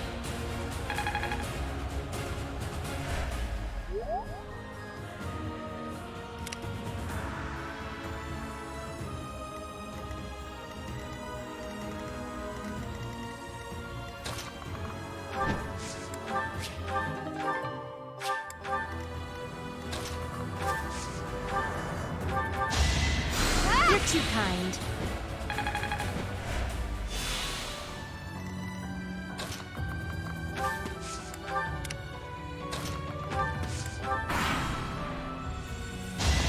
Obvious. Is that it? All for our future. Need to...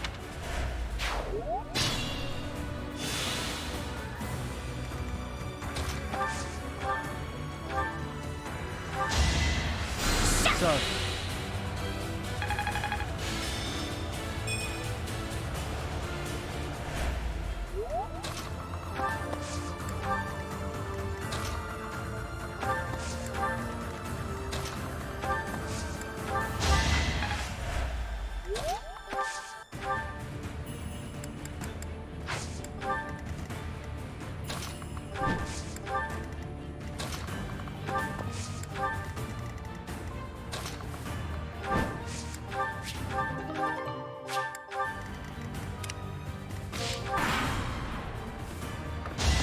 Obvious.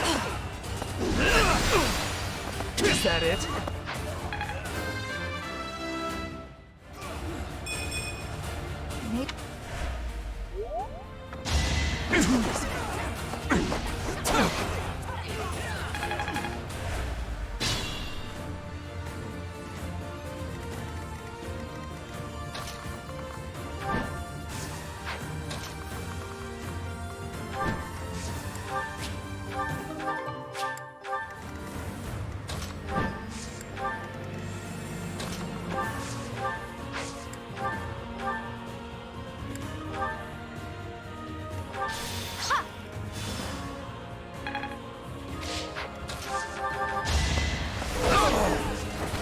One to remember.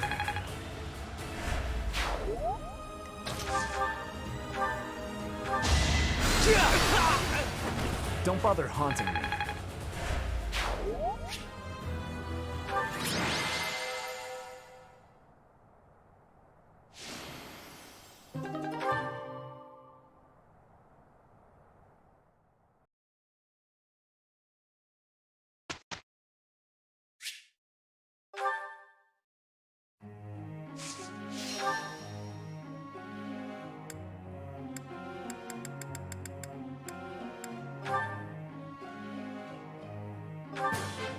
Hey. Wow. Wow.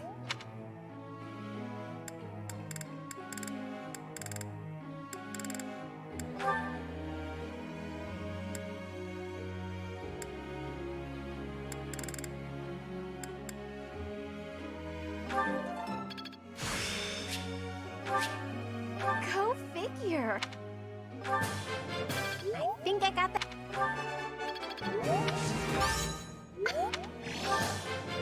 I think.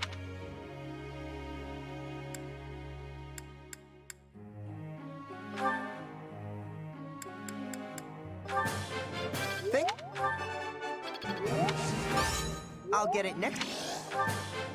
That. Nick.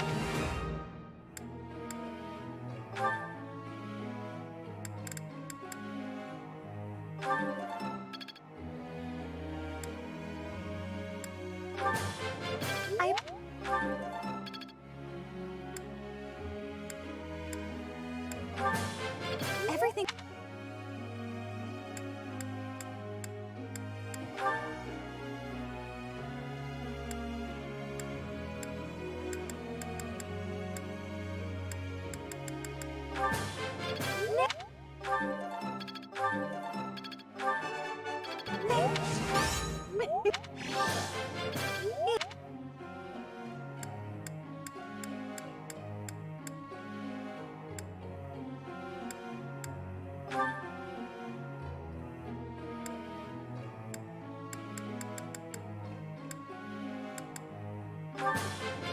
Let's... That wasn't... I'm finding my... You're pretty...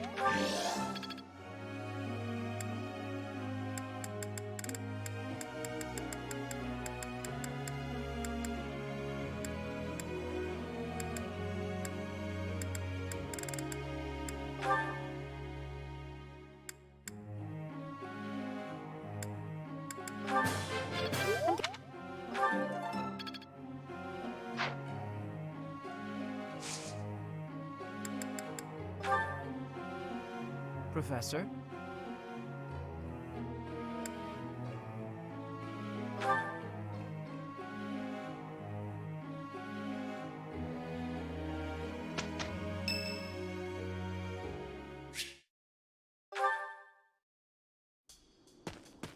Oh, hey there.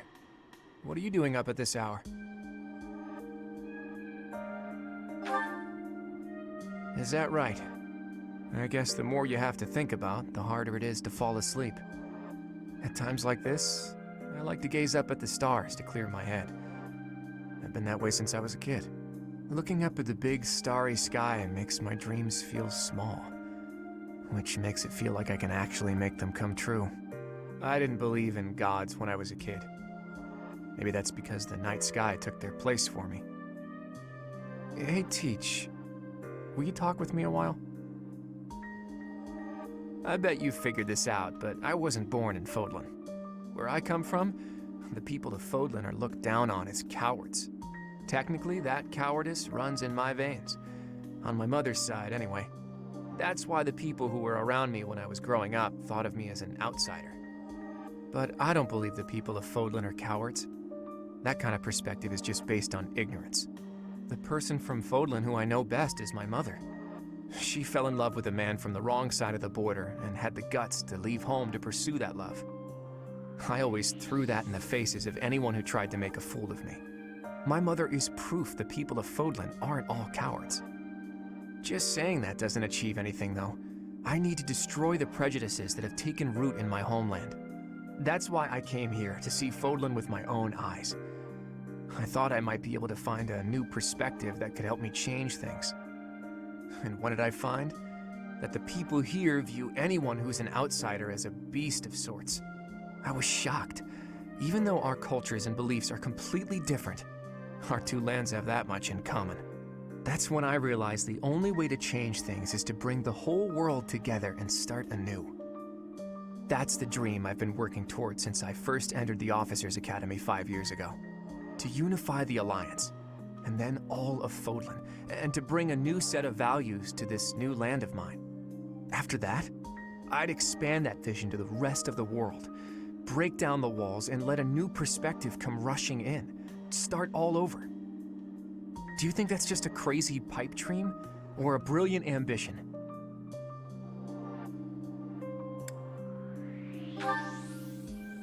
Not too long ago, I would have said it was too much for me to accomplish on my own. But that's not how I feel anymore. And that's because I have you on my side now. Lately, I've spent a lot of time thinking about how I wouldn't have made it this far without you. You and me, Teach. We can go anywhere. Do anything. I hope that you always walk in step with me. At least, until the day comes when we can look out at the peaceful world we've built. Together.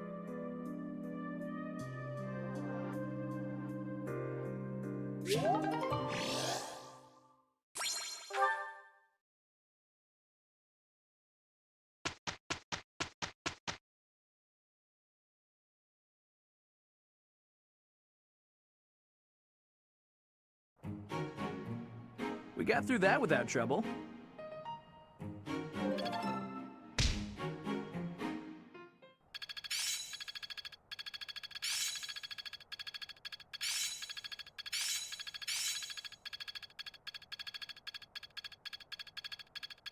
Some things you can't learn in a... I've got the gist of it now. I think I'm improving. I'm glad I'm getting better.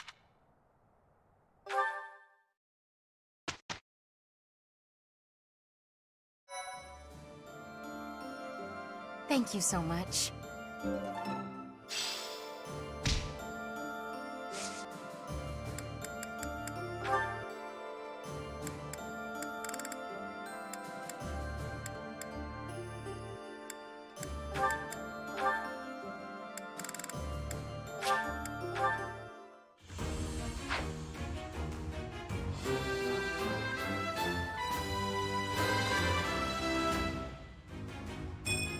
I passed thanks to you, Professor.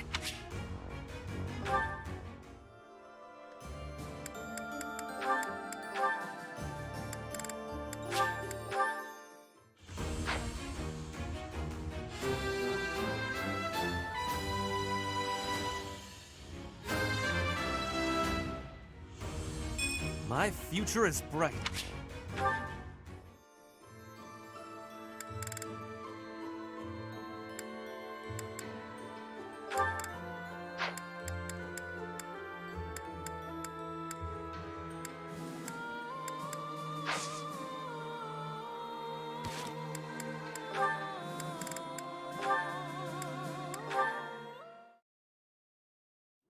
Hey, Caspar.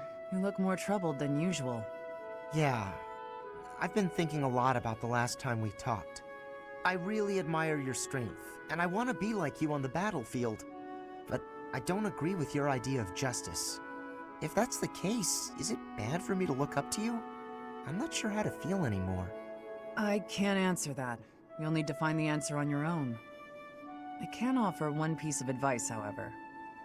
Sure, anything will help. When I told you I would cut down children with no hesitation, you looked disgusted. I take it that's the part you're struggling to accept? Pretty much. I don't think I'd be able to do it, even if that meant disobeying orders. Well, what if the children had their own weapons? What if they were trying to kill you? Well, maybe if it was in self-defense, but even that... What if the children were killing each other? Let's say their families had been slaughtered and they sought revenge. How would you stop the killing? Who would you strike down? I don't know. I'd have to see what's going on for myself, but even then, When you witness these horrors in person, it's no easier to decide. In fact, the decision is harder. Choosing to end or spare a life, whether to save someone or abandon them, these choices are always difficult. Having to choose between life and death. You have a strong sense of justice. You have clearly defined ideals. But that's not an asset on the battlefield. Ideals slow you down. They cause inner conflict. Making decisions in the spur of the moment, you can't hope to be perfectly fair and just.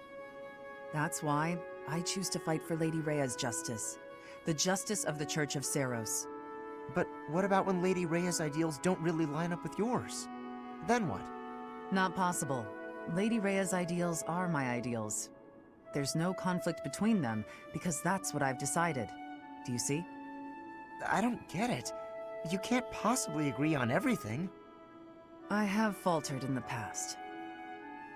That's what I'm talking about. How can you blindly trust some other person's sense of justice? Not a person. The goddess. I cared about someone, and they were branded a criminal. That's when I started down this path. I didn't know whether to turn a blind eye or mete out punishment. What did you do? I couldn't decide, so I looked to the goddess for guidance. Since then, I have devoted myself completely to the goddess. I surrender myself wholly to her will. So think carefully, Caspar. To what will you devote your sword and your heart?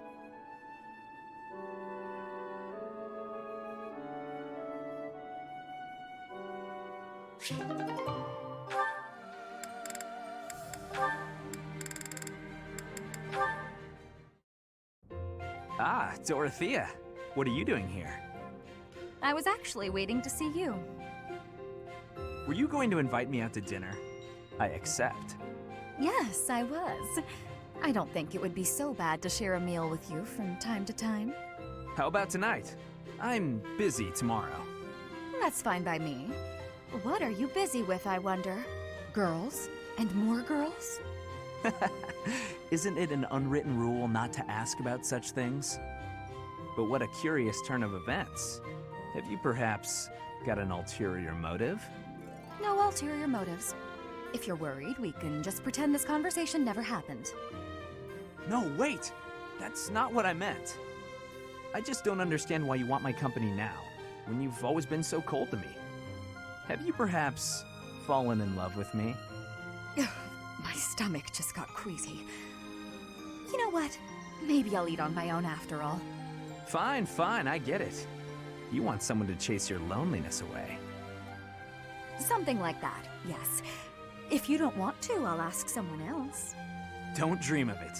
It would be my pleasure, milady. And to be clear, the reason you chose to spend time with me is my family, yes? Or is it my crest? Both? I'm just curious about such things. Say I was a commoner. Would you still have invited me to dinner? Is this really necessary for a simple dinner invitation? Actually, I have a question of my own. Say I was a hoarse-voiced old hag. Would you still be flirting with me? Would you still want to hold my hand and whisper sweet nothings? That's a difficult question. I have nothing against mature women, but... Even if you were an old man, I still would have invited you out. If you were a former noble exiled from his family, or an orphan from the streets, my heart cares not. Just kidding. I just wanted to try saying it. Of course it's better that you have money. You little... Yeah, that's probably true. So, Dorothea, about that dinner? It would be an honor to have you join me tonight. And let's not talk about things like this over dinner, okay? Even if I was an old man or an orphan, huh?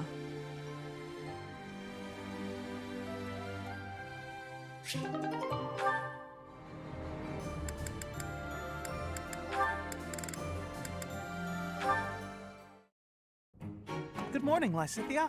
Up for a stroll, are we? It's lovely weather for it. I might go wander outside myself. I'm sure I can see some beautiful sights. Ignatz, hold still, will you? Sure.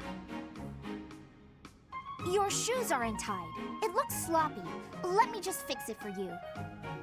Oh, thank you for letting me know. But really, I'm perfectly capable of tying them myself. Clearly that's not the case. Otherwise, this wouldn't be an issue. Now, hush.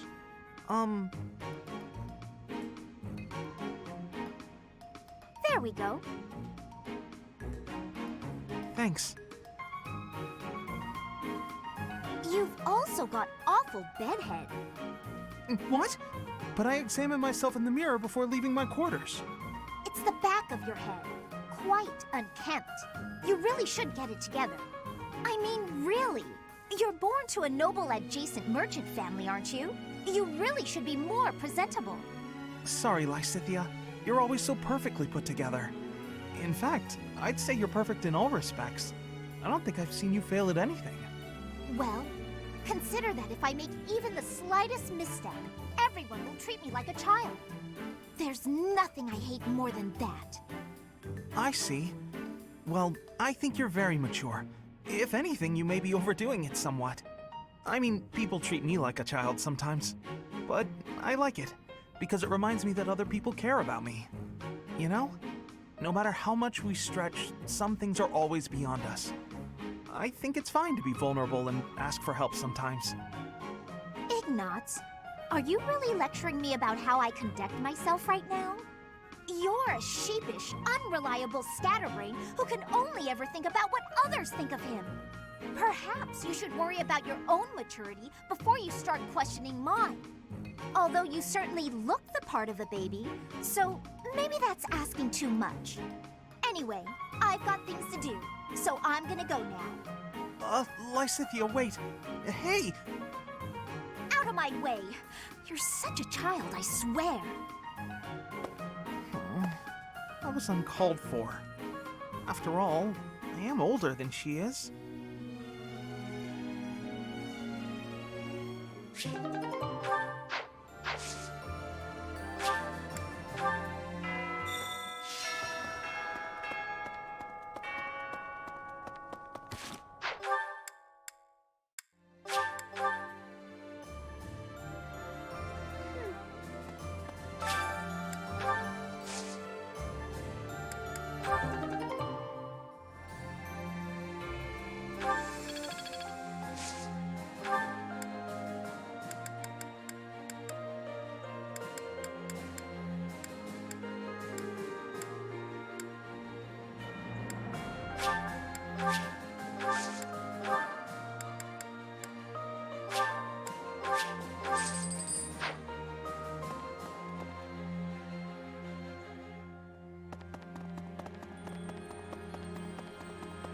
Maybe.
It's incredible.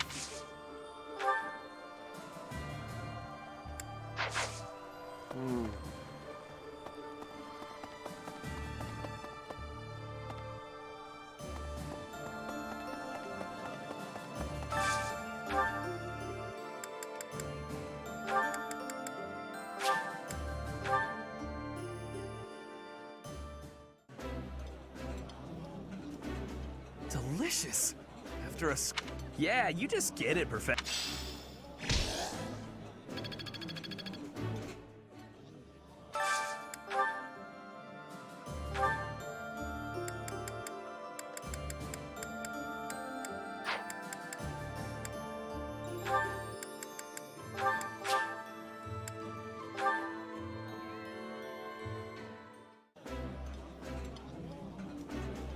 I would be liking that greatly.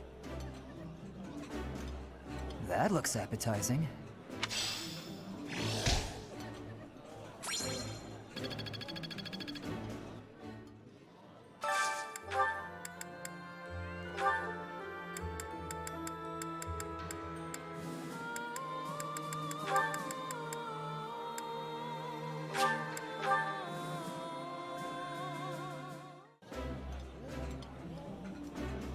This is yummy.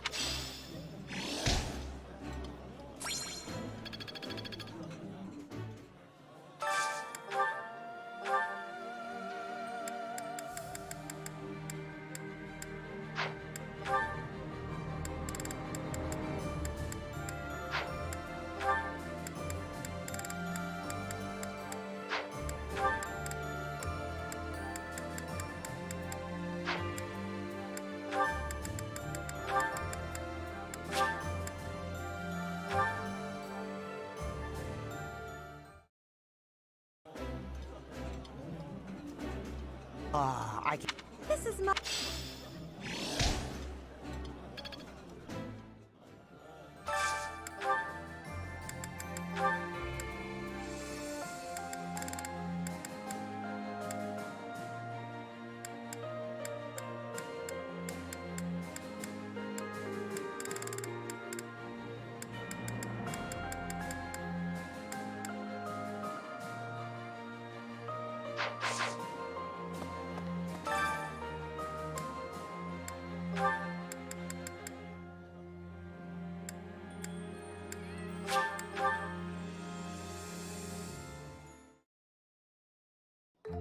My cooking.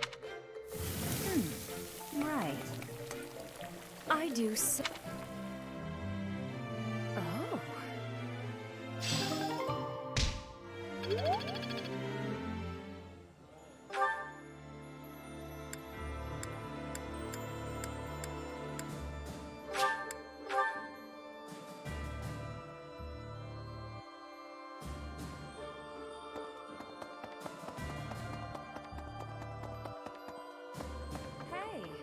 Ma at your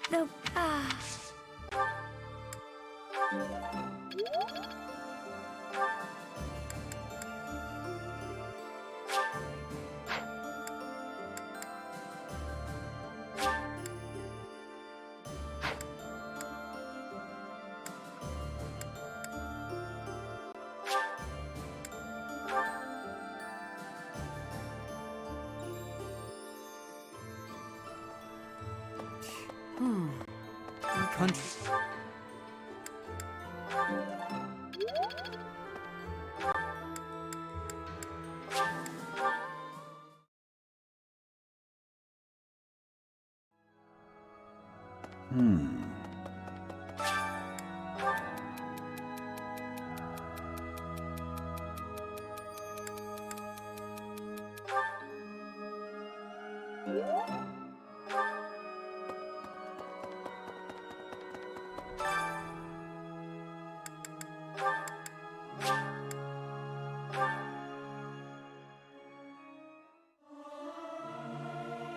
I'll keep my voice down. This is no good.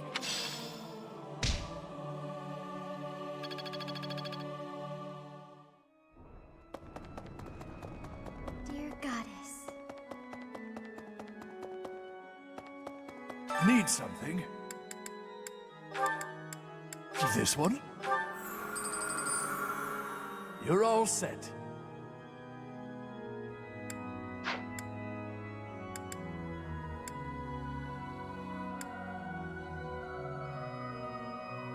See you again soon.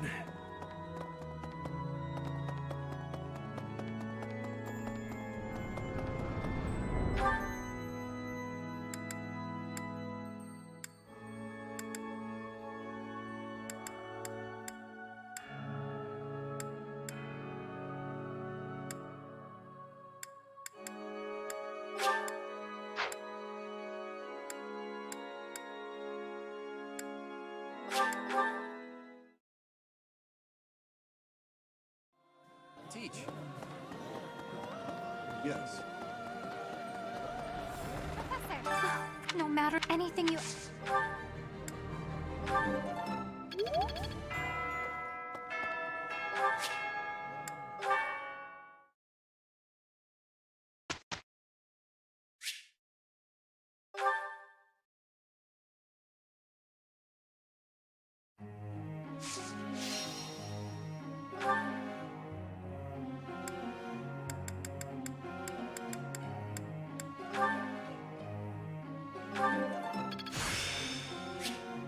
Still a long way to go.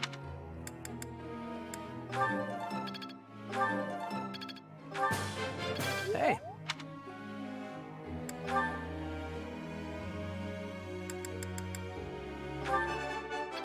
Who is... Of course. This could be useful.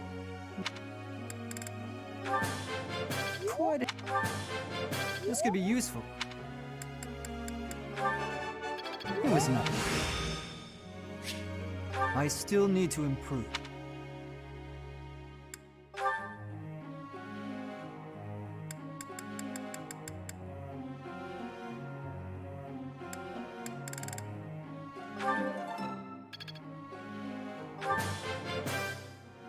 Your guidance was greatly. You have my thanks.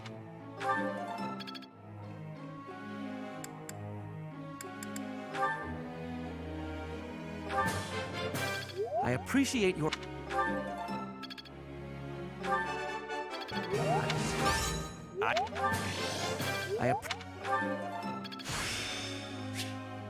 Another gain from mortal...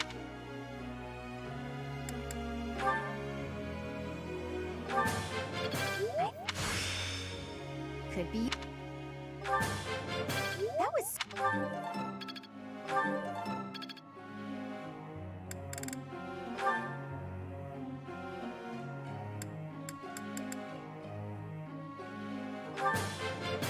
Let's do... That would...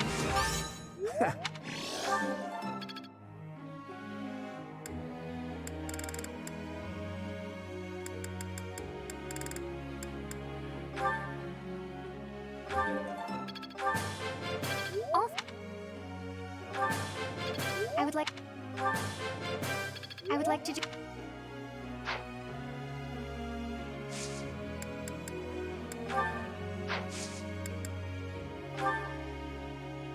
Professor.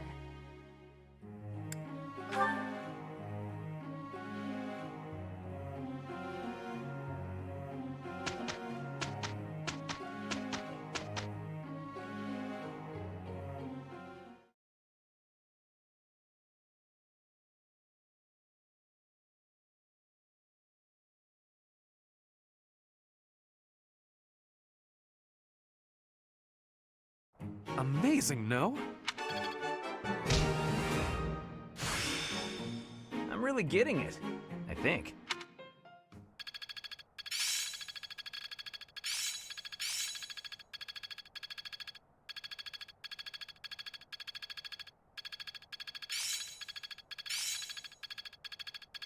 I must always... Let's see it in action. Is this what success feels? Well worth the effort.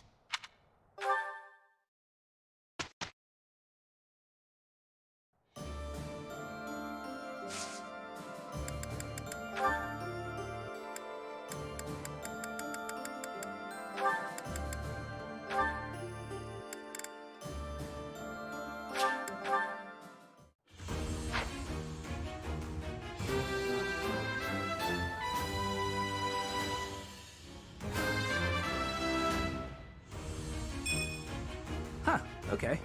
No big deal, really.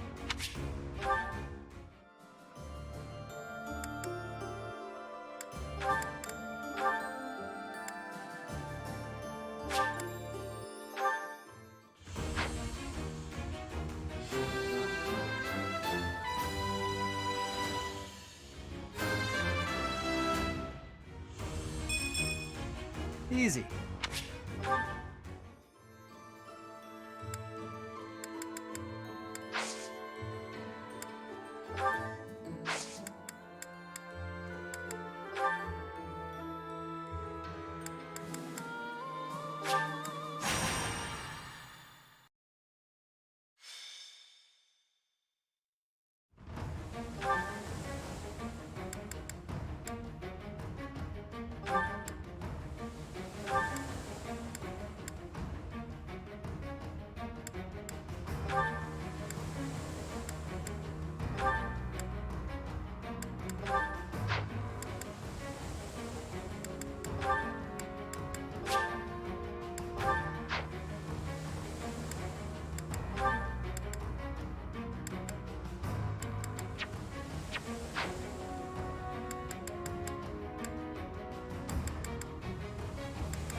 Put me in there. I'll crush them all. Stay down! I'll never back down. You're making me look bad.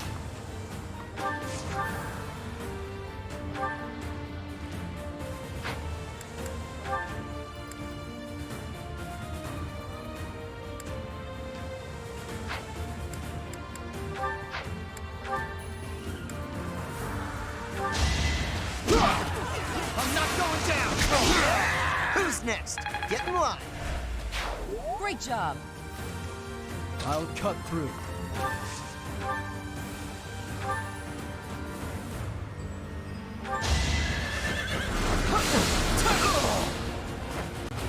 You fought well. Onward!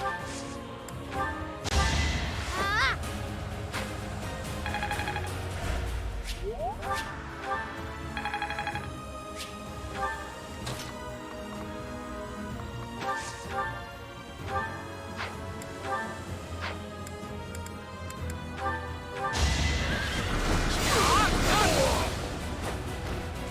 One to remember.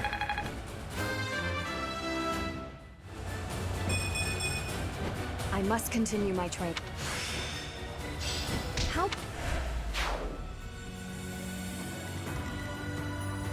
Let's make this quick. Shall we?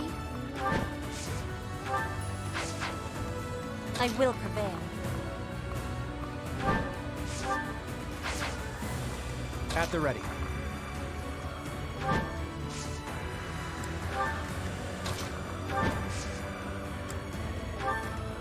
What's my strategy?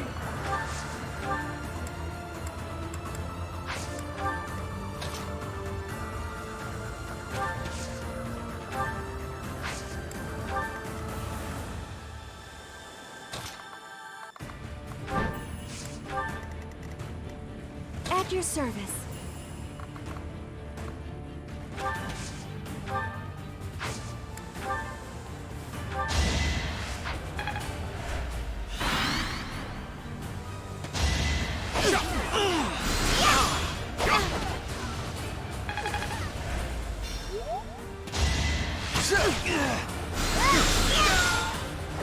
A tragic end.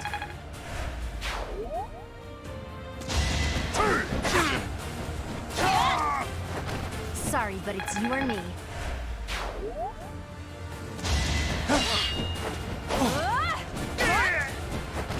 Never let your guard down.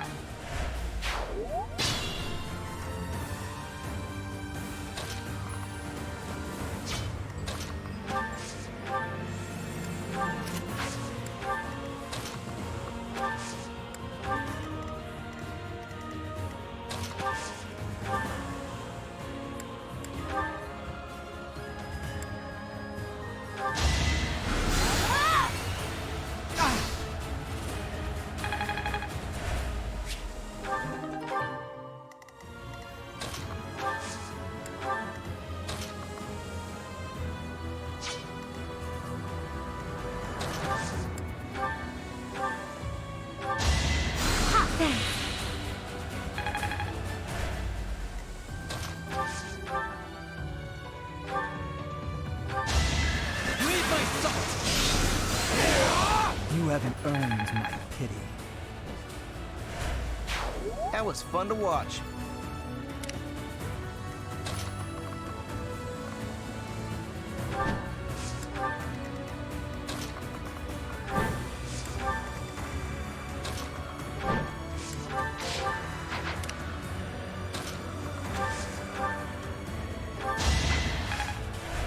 I'm grateful.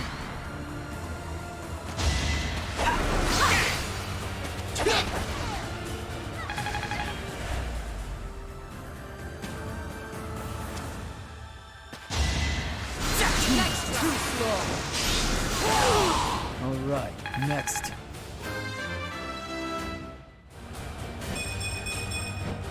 Strength. And just...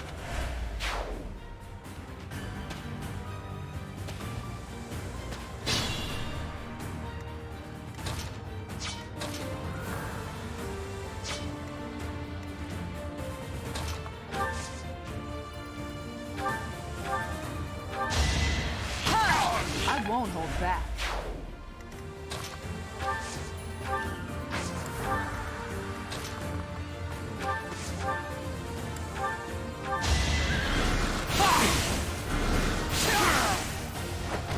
That much closer.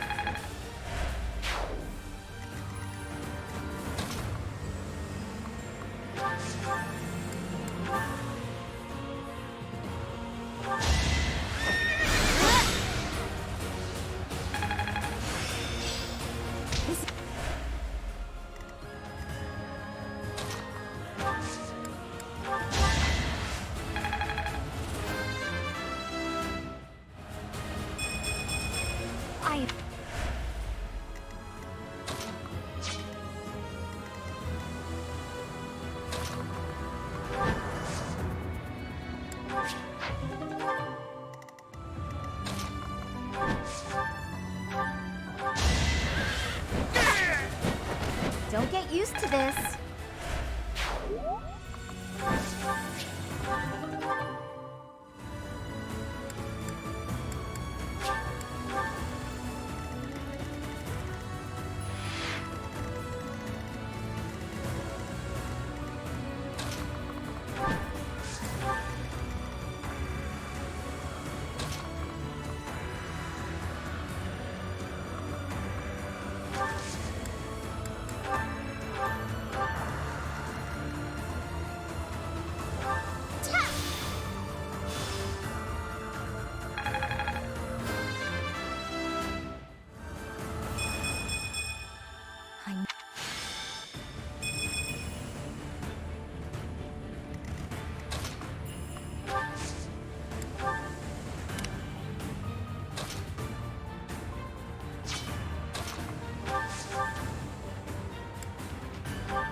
Be at peace.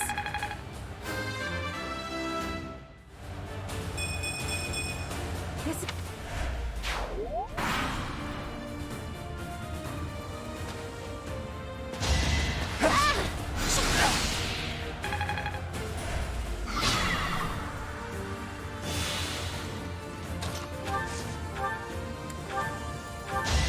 Repent from the grave! In the name of the goddess. A striking display.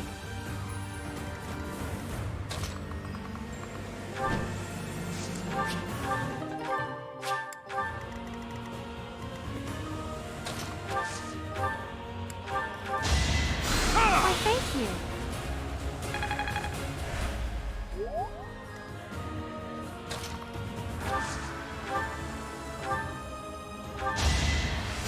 Sorry.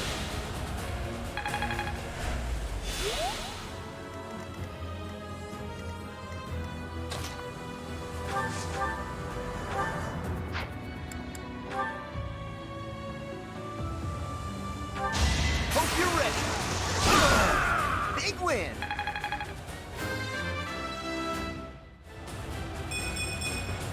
That's a win for...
crush them all.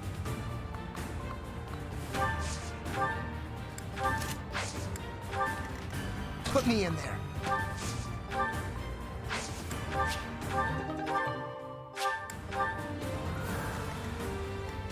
Let's make this quick.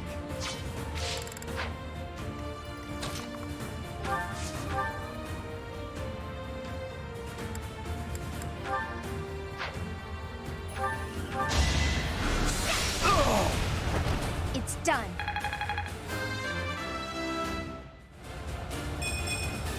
I've got to. Onward.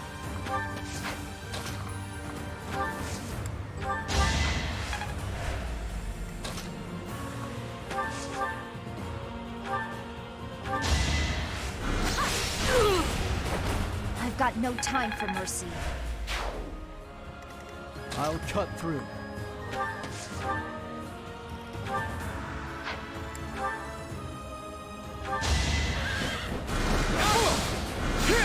Pointless.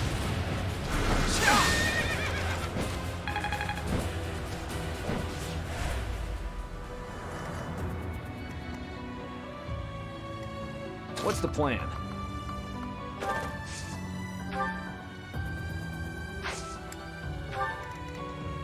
Ready for anything. At your service.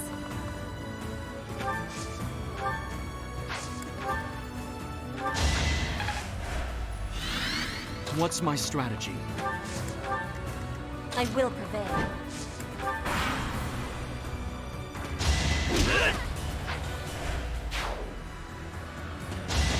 Obvious. Is that it? Obvious. Is that it?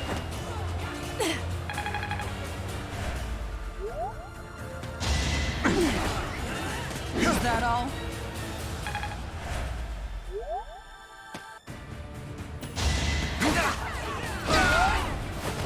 Who's next? Get in line.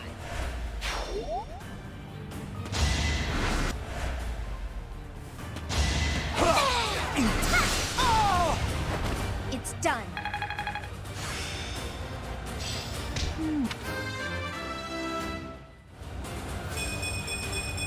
I thought.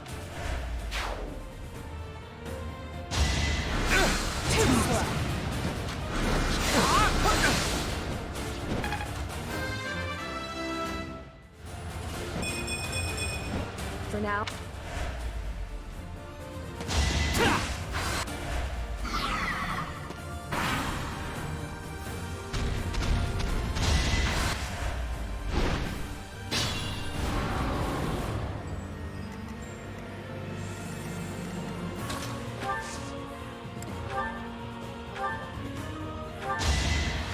Apologies.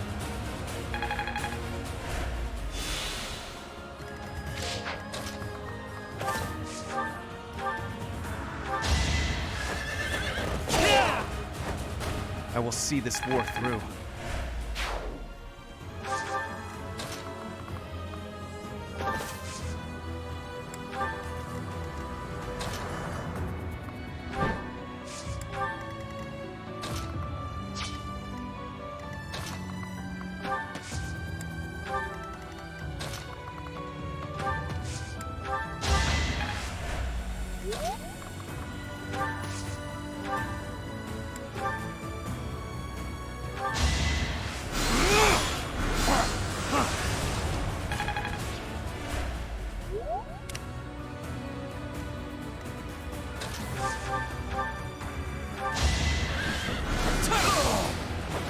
One to remember.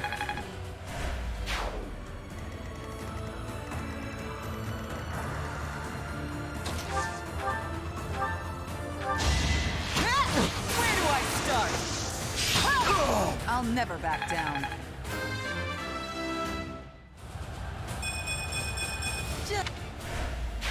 You're making me look bad.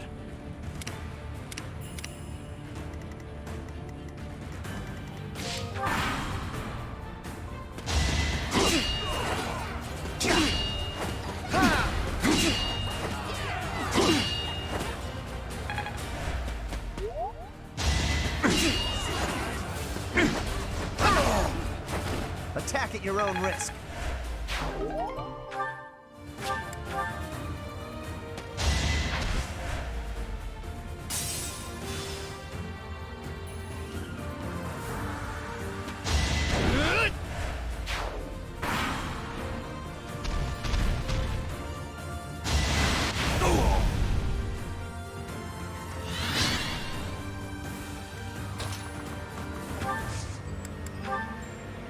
It's time.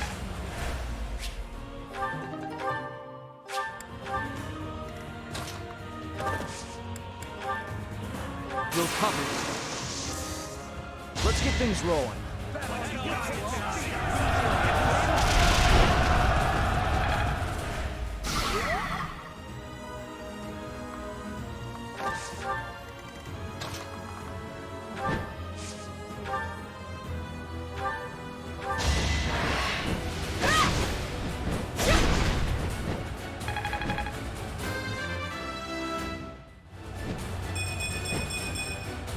For Brit...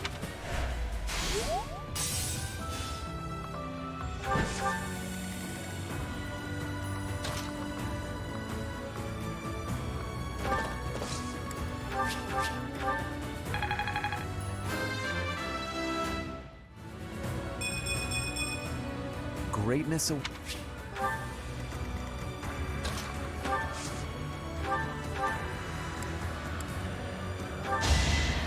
Thanks for helping.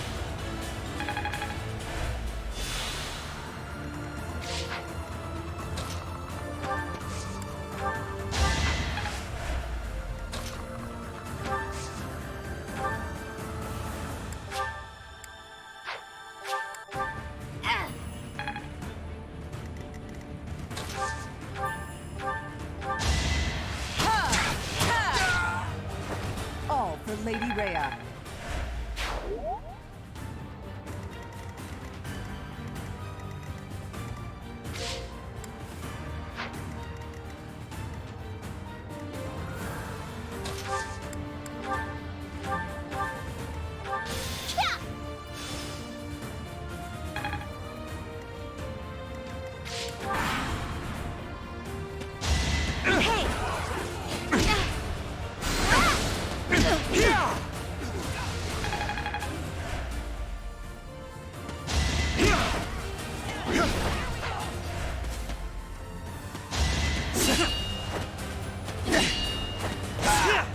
So fast.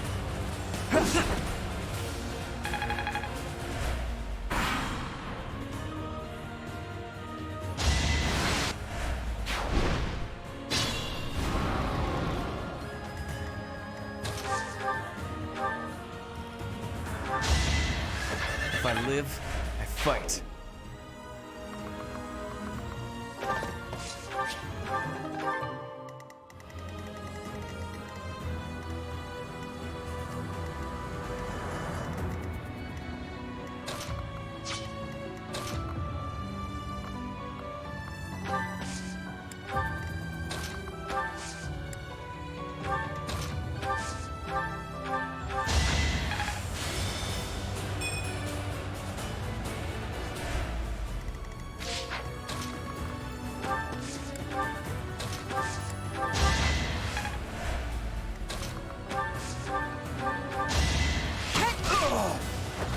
Fighting is what I do.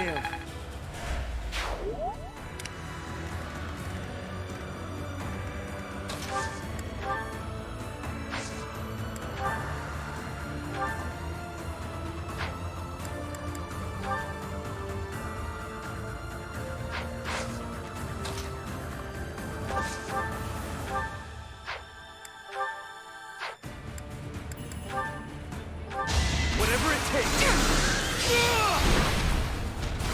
Obvious. I'll strike you down! I was just stronger.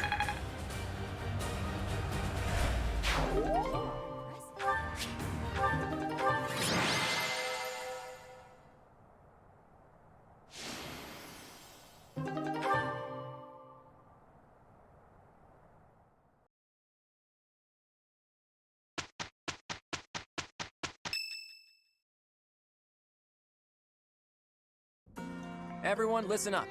I have a proposal. We are now building our forces in order to rise up against the Imperial Army. But it wouldn't be smart for us to fight under the banner of the Alliance. That would only incite the lords who support the Empire. We've also combined forces with the Knights of Seros. Therefore, I suggest that we operate under a new symbol. That's why I've prepared this. You may recognize it as the Crest of Flames, which resides in Teach, the phantom crest that has reappeared after more than 1,000 years. We're attempting our own miracle, so it seems like a suitable symbol for us. So, until we welcome the dawn of a new age in Fodlan, let's fight to the very end as one under the symbol of the Crest of Flames. Impressive, Claude. Forget restoring the monastery. You've somehow roped everyone into fighting back against the Empire. If you recall, I never technically asked anyone to join us. If anything, we have Teach's achievements to thank. Now that you mention it, I guess I should express my gratitude. Hey, friend. So this is where you've been. Without you, the Knights never would have joined our cause. I can never pay you back for that.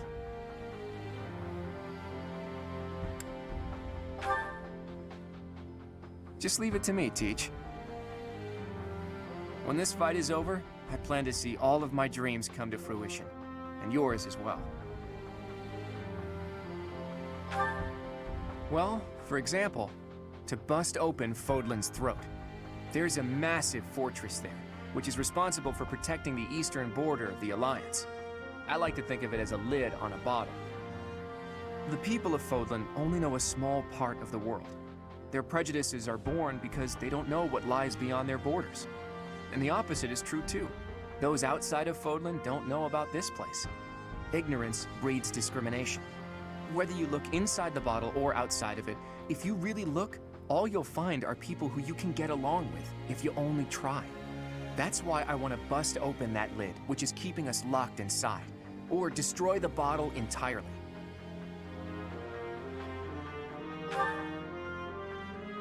I'll find the right time to bring it up. Even if I talked about it now, it doesn't seem realistic, does it? First, we need to defeat the Empire and restore peace to... Huh? Professor! Claude! We're under attack! I guess we'll have to cut our conversation short. What's going on, Leone? It's a small group, but some Imperial troops are headed this way. It looks like they were stationed nearby. I've got to hand it to Edelgard. Nothing gets past that woman. As long as we don't let our guard down, there's no way they can defeat us. This will be our first battle alongside the Knights of Seros. Let's kick off our new partnership with a magnificent victory.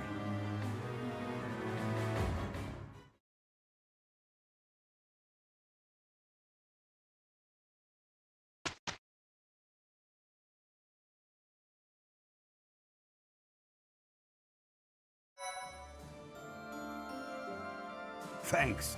I'm glad I asked you.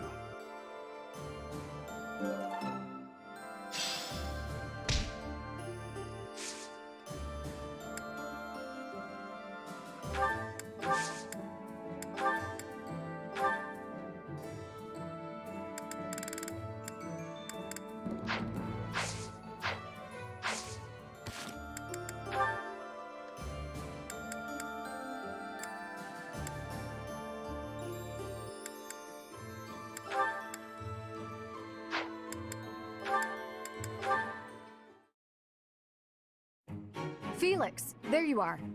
I've been looking all over for you. The War Council congregates soon. You'd better come. Not sure why you need me. I don't know the first thing about strategy. Just how to use a sword. Nonsense. You're going to be there. Must I? Why is this such a chore? You went last time. Though you did all you could to disrupt things, as I recall. Brazenly rambling on about clear-cutting a nearby forest to secure a marching route. And attacking an enemy base, stealing their horses. You were incredibly disruptive, and even rude. I was offering my honest opinion. Then, you left before we were finished. What do you suppose happened after that? I have no idea. Well, the conversation got quite lively. we all began breaking down the viability of your somewhat maniacal plan. And apparently, similar tactics have been used to turn the tides of historic battles. That may be an exaggeration.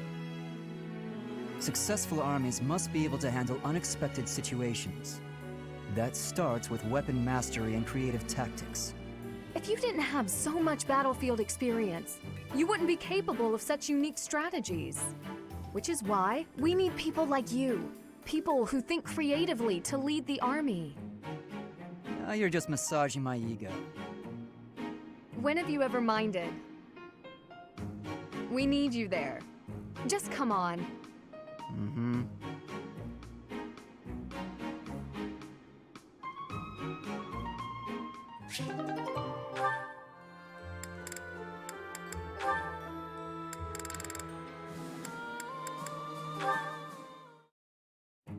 Felix, my goodness, I swear you're always training. Such a hard worker.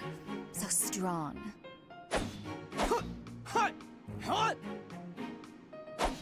Hello? Felix? What? You can hear me. That's good. I was worried maybe your ears didn't work. What do you want? Oh, nothing. Nothing in particular, I mean. But now that I'm here, and now that you've asked, when you finished up, do you think you'd like to join me in the dining hall for something sweet? I'll pass. I don't like sweets. Also, you're a nuisance. Stay away from me. Felix, that's rude. I thought we were on the same side in this war. Anyway, you sound like you're shooing away a stray cat. Shh, shut up.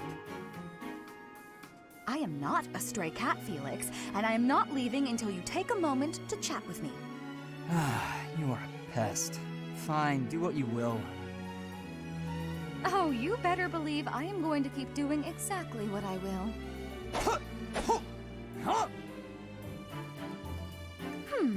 Maybe instead of a sweet treat, we can get something spicy. Would you like that? I've heard the dining hall is serving a dish with some western spices in it. Does that sound good, Felix? Would you like something spicy instead of sweet? You're distracting me. When I am hungry, I will eat. Alone. Stop squawking at me. Well, since you asked so nicely, I'll leave you in peace. Goodbye, Felix. Finally.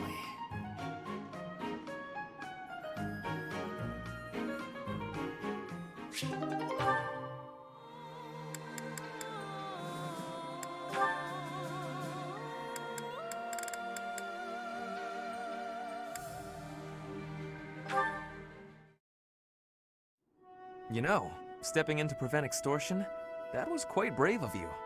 What? Oh, you're talking about that time in town. I wouldn't say I did anything brave, really. I just asked what was going on. No need to be humble. Helping the weak is precisely what a virtuous noble does. I don't think what I did is quite the same thing. What do you mean by that?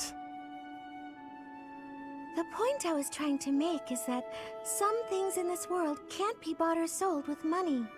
I think I let myself get a little too worked up, though. It's just, when I saw it happening, it reminded me of my own past. Your past? You were originally a daughter of House Bartels, a minor noble family, I heard. You abandoned your title, and now you live as a commoner. Is there more to the story? Pray tell. Life was becoming difficult for us, so my mother and I fled from House Bartels. We found refuge in a small church in Fargus and lived there for a few years. A man appeared one day and said that he wanted to adopt me. It was obvious that he only cared about my bloodline and crest.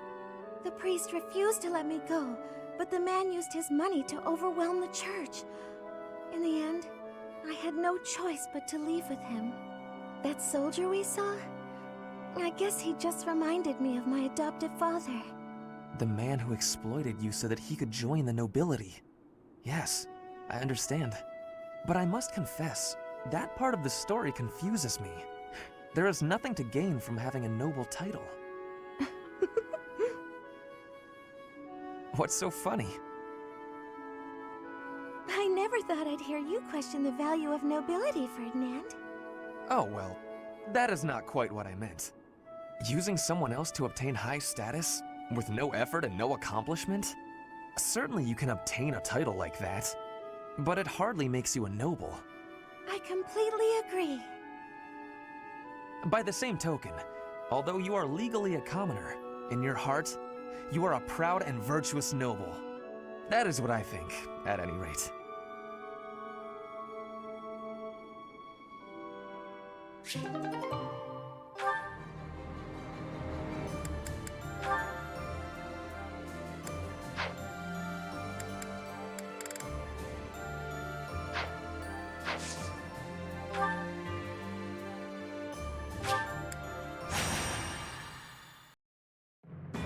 Though plans to resist the Empire are still being devised by the Alliance Army, the Imperial Army has already anticipated their next move. An Imperial vanguard just outside Garrick Mach, led by General Randolph, begins to advance with the aim of toppling the monastery once again.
The Knights of Seros are a powerful enemy, but we have more soldiers. We'll take them down all at once. So, the enemy intends to use their overwhelming numbers to defeat us. Let's fight fire with actual fire. Report. The enemy has entered the periphery of Garrick Mach. If they reach the interior, the enemy will take the monastery. Drive them back immediately.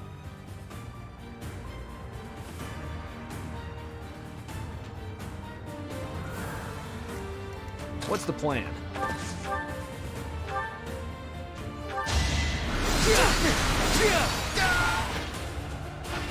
Burn until we meet again. All this...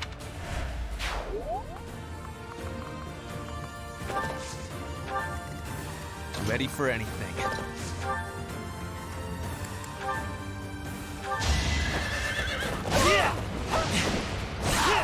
This is the cost of war.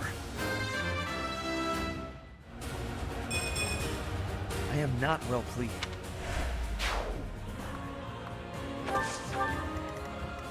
What's my strategy?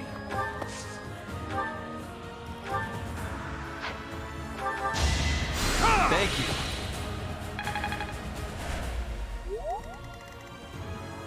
Put me in there. I'll crush them all.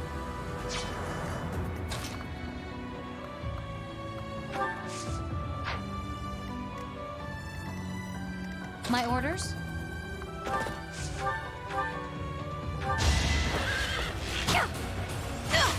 I'm not dying here.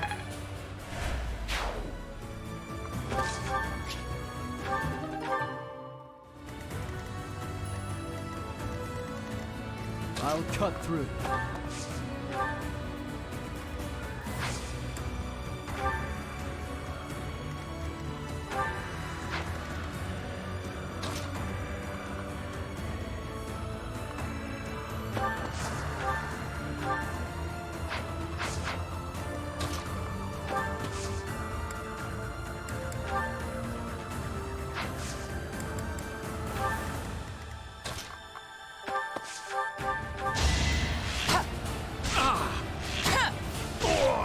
All for Lady Rhea.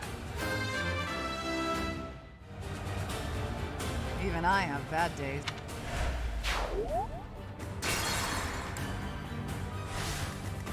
I'll crush them all. Fighting is what I do. Even I... Let's make this quick.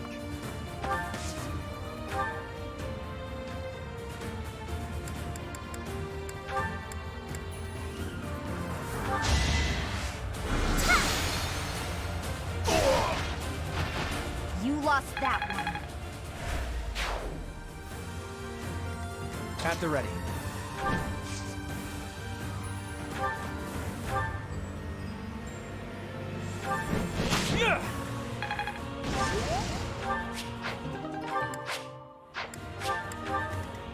At your service.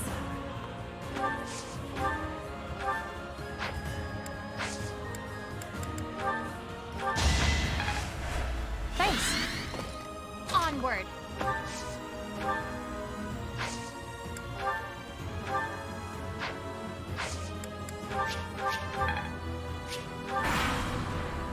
What?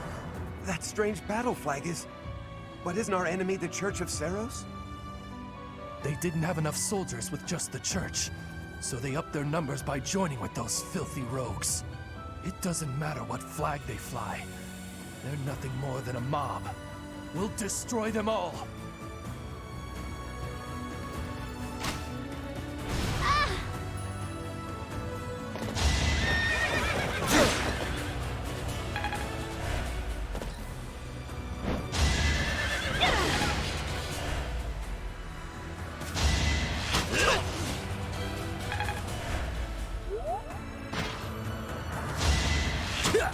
On for this.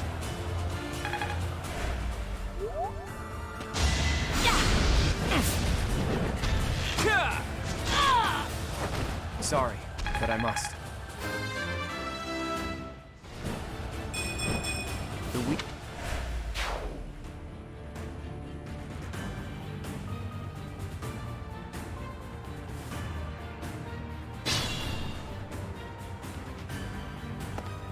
Allied soldiers are making preparations for the plan. Protect them.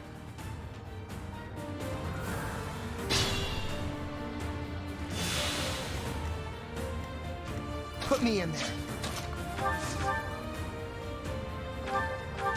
Where do I start? I'll never back down. That was fun to watch.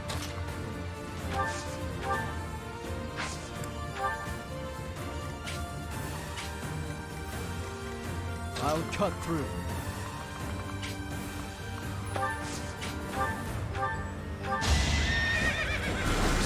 Leave my thoughts! All right, next.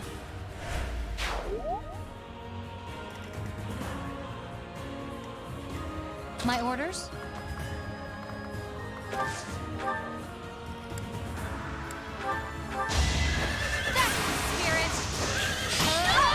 Make a difference?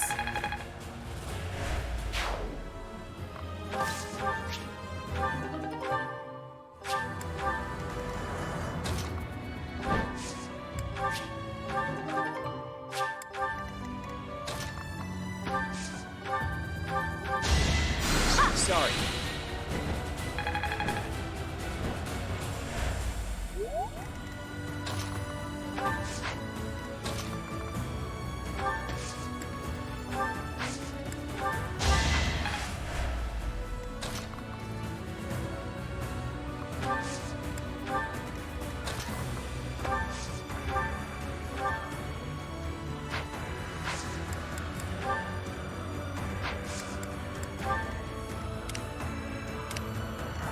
What's the plan? Whatever it takes! All for our future. That took... I'll follow your example.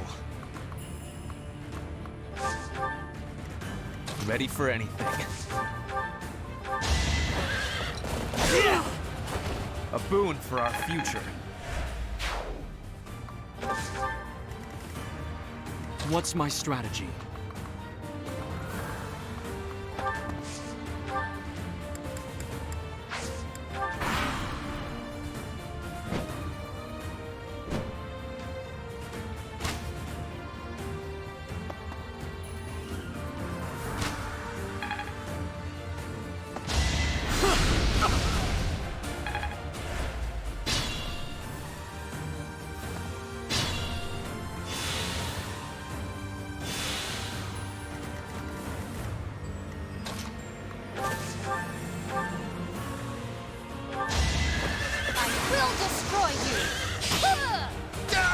Alright, who's next?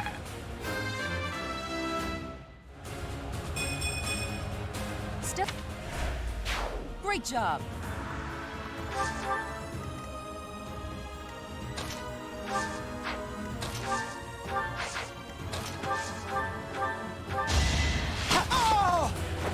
Can't hold me back.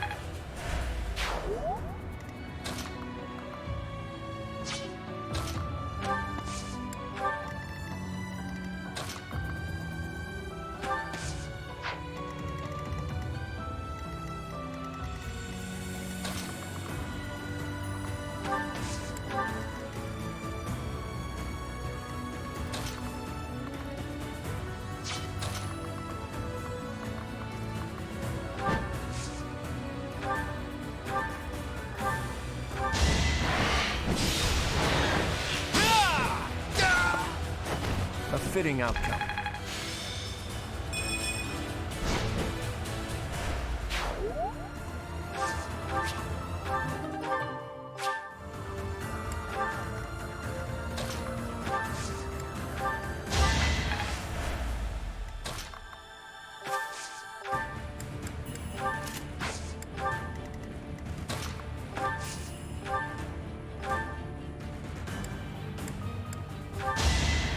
Thanks for helping.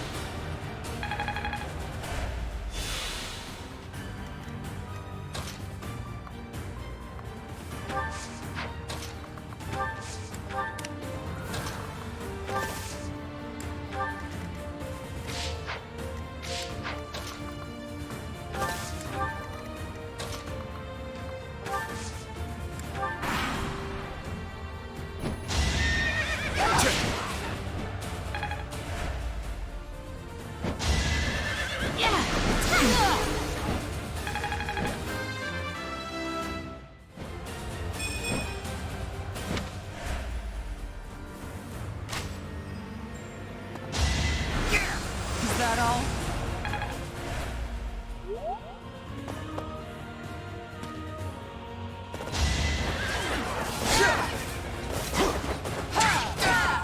All for Lady Rhea.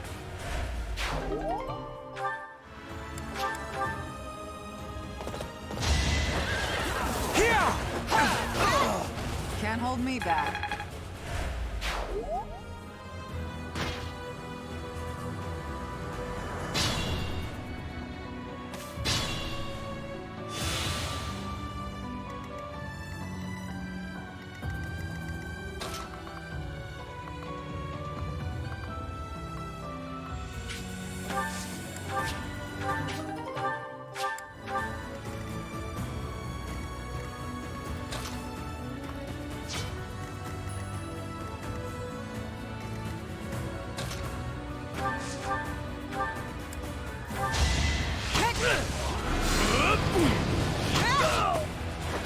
Fighting is what I do.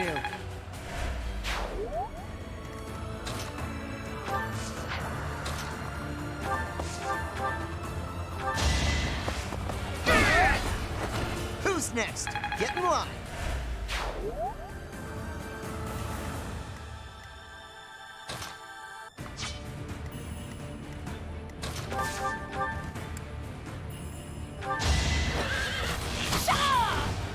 dying here.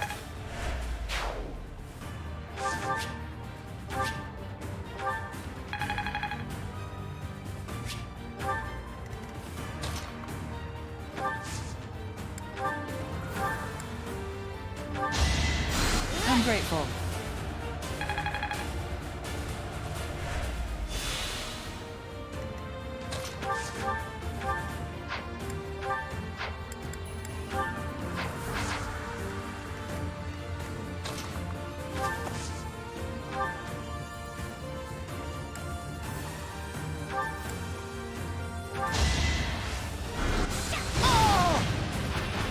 No time to slow down.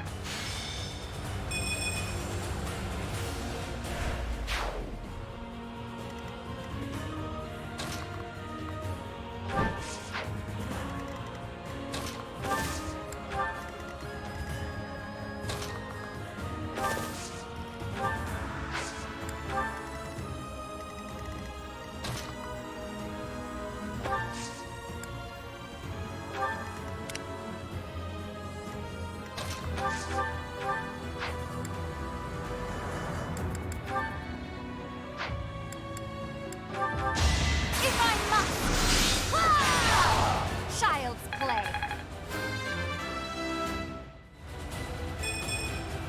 A bit... good form.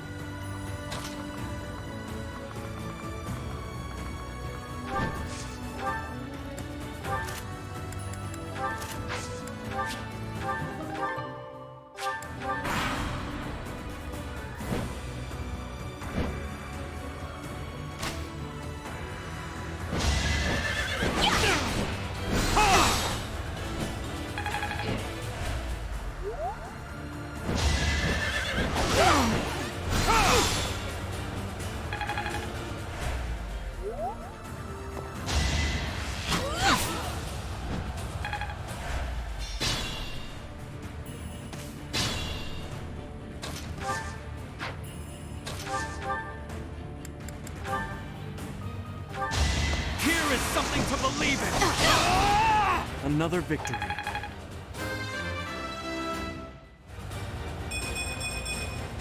I'll keep up the momentum.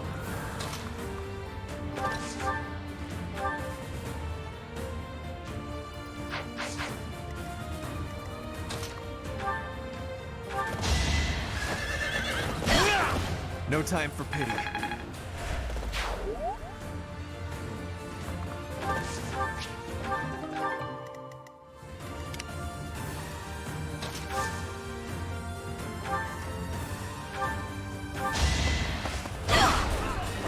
Attack at your own risk.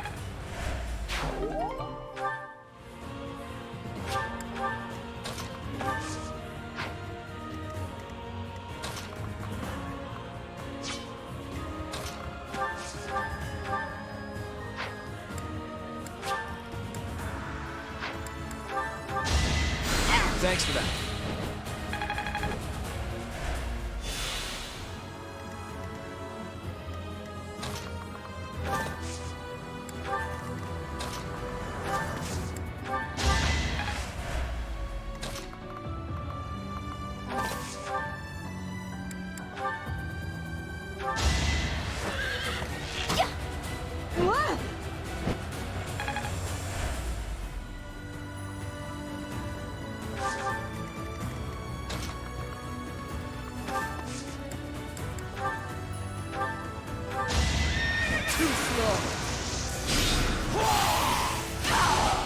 You fought well.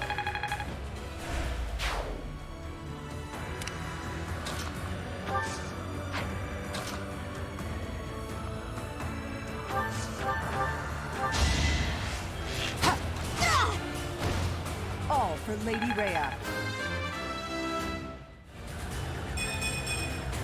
I'm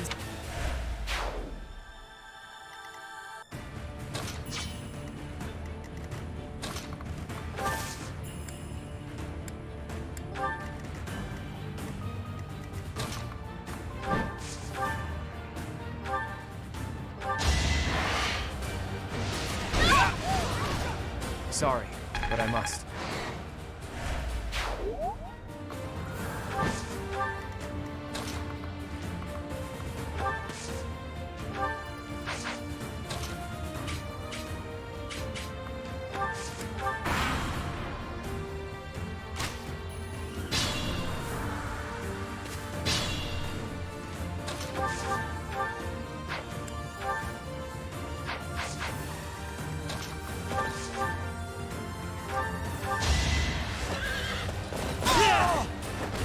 boon for our future.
Why, thank you.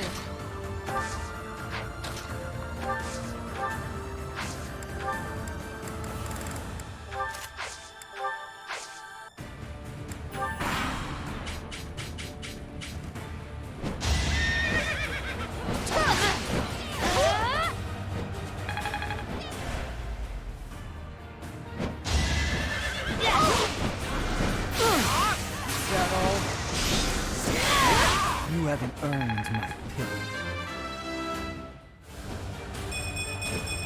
Hope. Useless. Leave my thought! It was meant to be.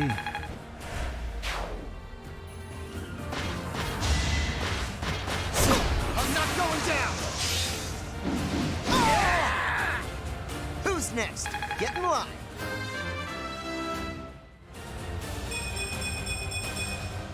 That's a win for everyone. Let's do this!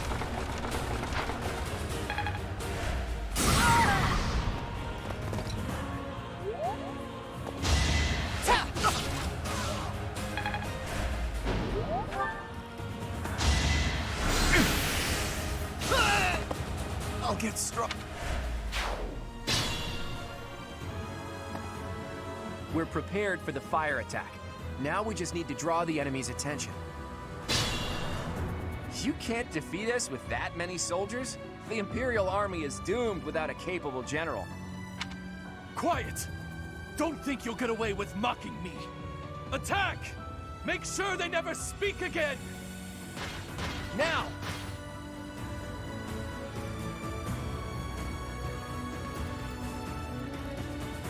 A fire attack! The damage is too great. We can't fight anymore. All units retreat! I'll take on our pursuers! Carry away the injured soldiers!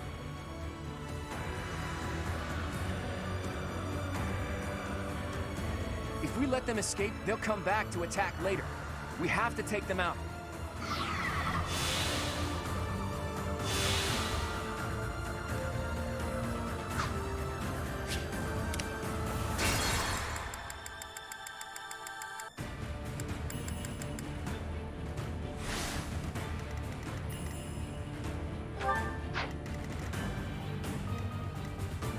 I'll crush them all.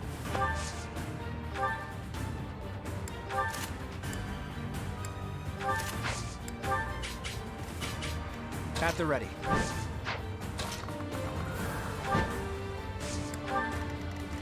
Put me in there. My orders?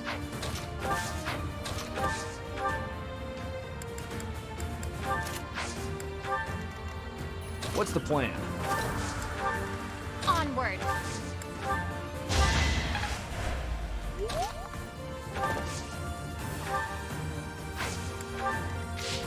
Let's make this quick.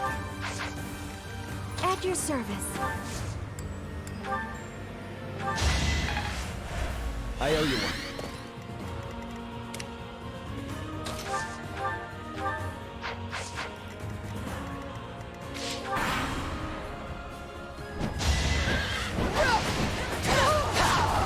Can't hold me back. Alright, next. I must. It was meant to be. Is that all? Repent from the grave! I won't hold back.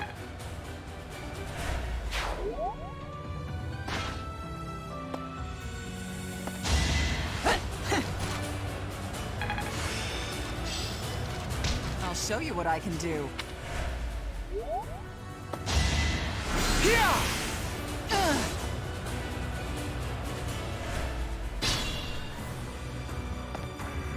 We're prepared for the... You can't defeat us? Quiet!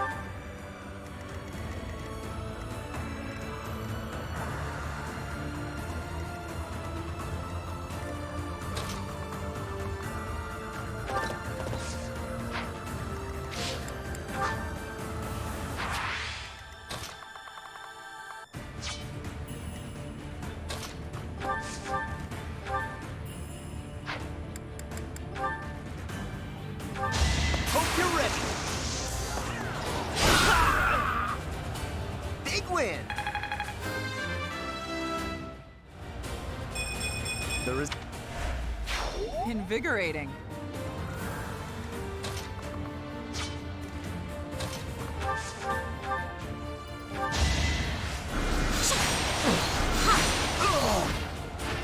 I cannot lose!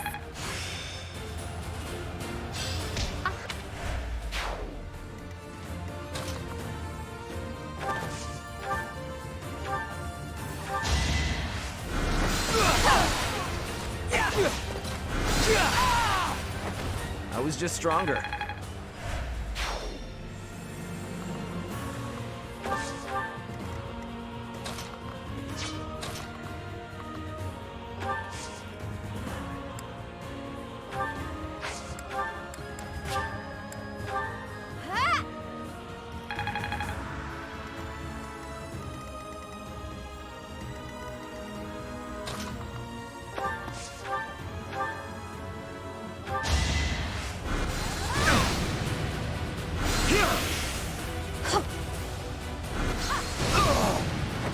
I will not die yet.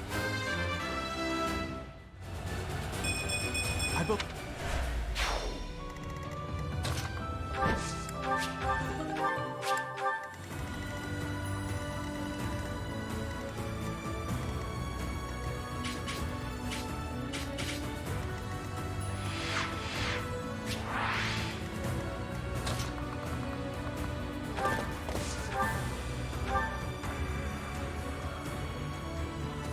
For my house, for justice, I will not be defeated! That's the spirit!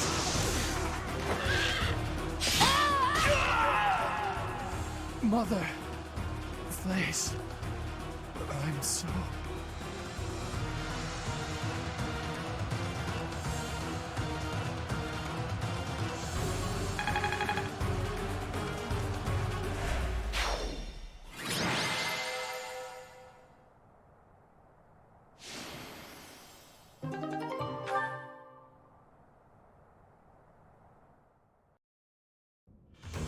Phew, nice work. We won without much incident, thanks to all of you. Now the enemy knows we're on the move. What do you plan to do? I intend to ask the Alliance Lords to share some troops with us to bolster our forces. I will speak plainly. No matter whom we besiege for reinforcements, our envoys will inevitably pass through Gloucester territory.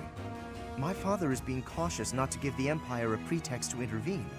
Therefore, he is unlikely to allow even envoys to pass through. I guess I haven't told you yet, Teach. The Kingdom isn't in a position to be sending anyone reinforcements.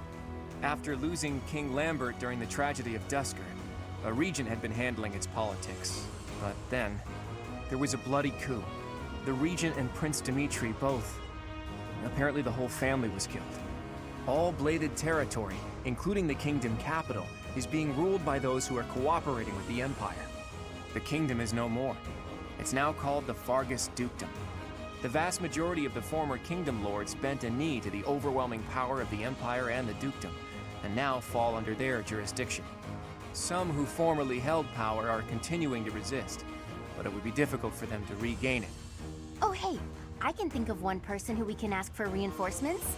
Someone whose territory is really close and who's on good terms with Claude. Ah, the hero of Daphne, I presume. I've seen her before, and she does seem to be reliable. You're talking about Judith, right? I bet she would lend us a hand.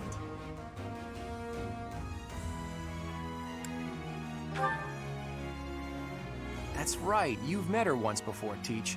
She's a fearsome one-woman army. She did a lot for me, even before I was recognized as the heir to House Regan. I don't like the idea of owing her more than I already do, but given the current situation, sacrifices must be made. I'll reach out to her. As for the rest of you, prepare for our next battle.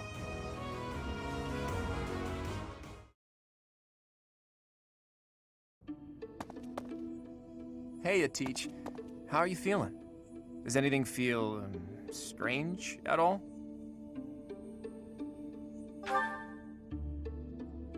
Good.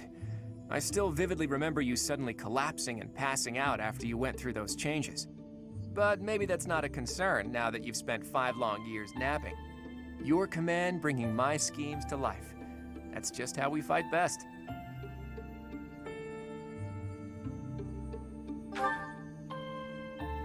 Not yet, but there's no need to worry. That woman adores me. Once we've bolstered our forces, it'll finally be time to start taking decisive action. But I wonder, do you really think Rhea is still alive?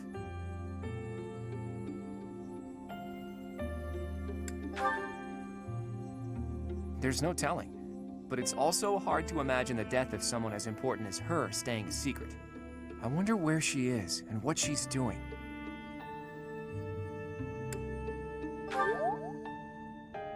That's a dangerous question, Teach. To be honest, I've given it a lot of thought. All I know is that I still have a lot of questions I need to ask her.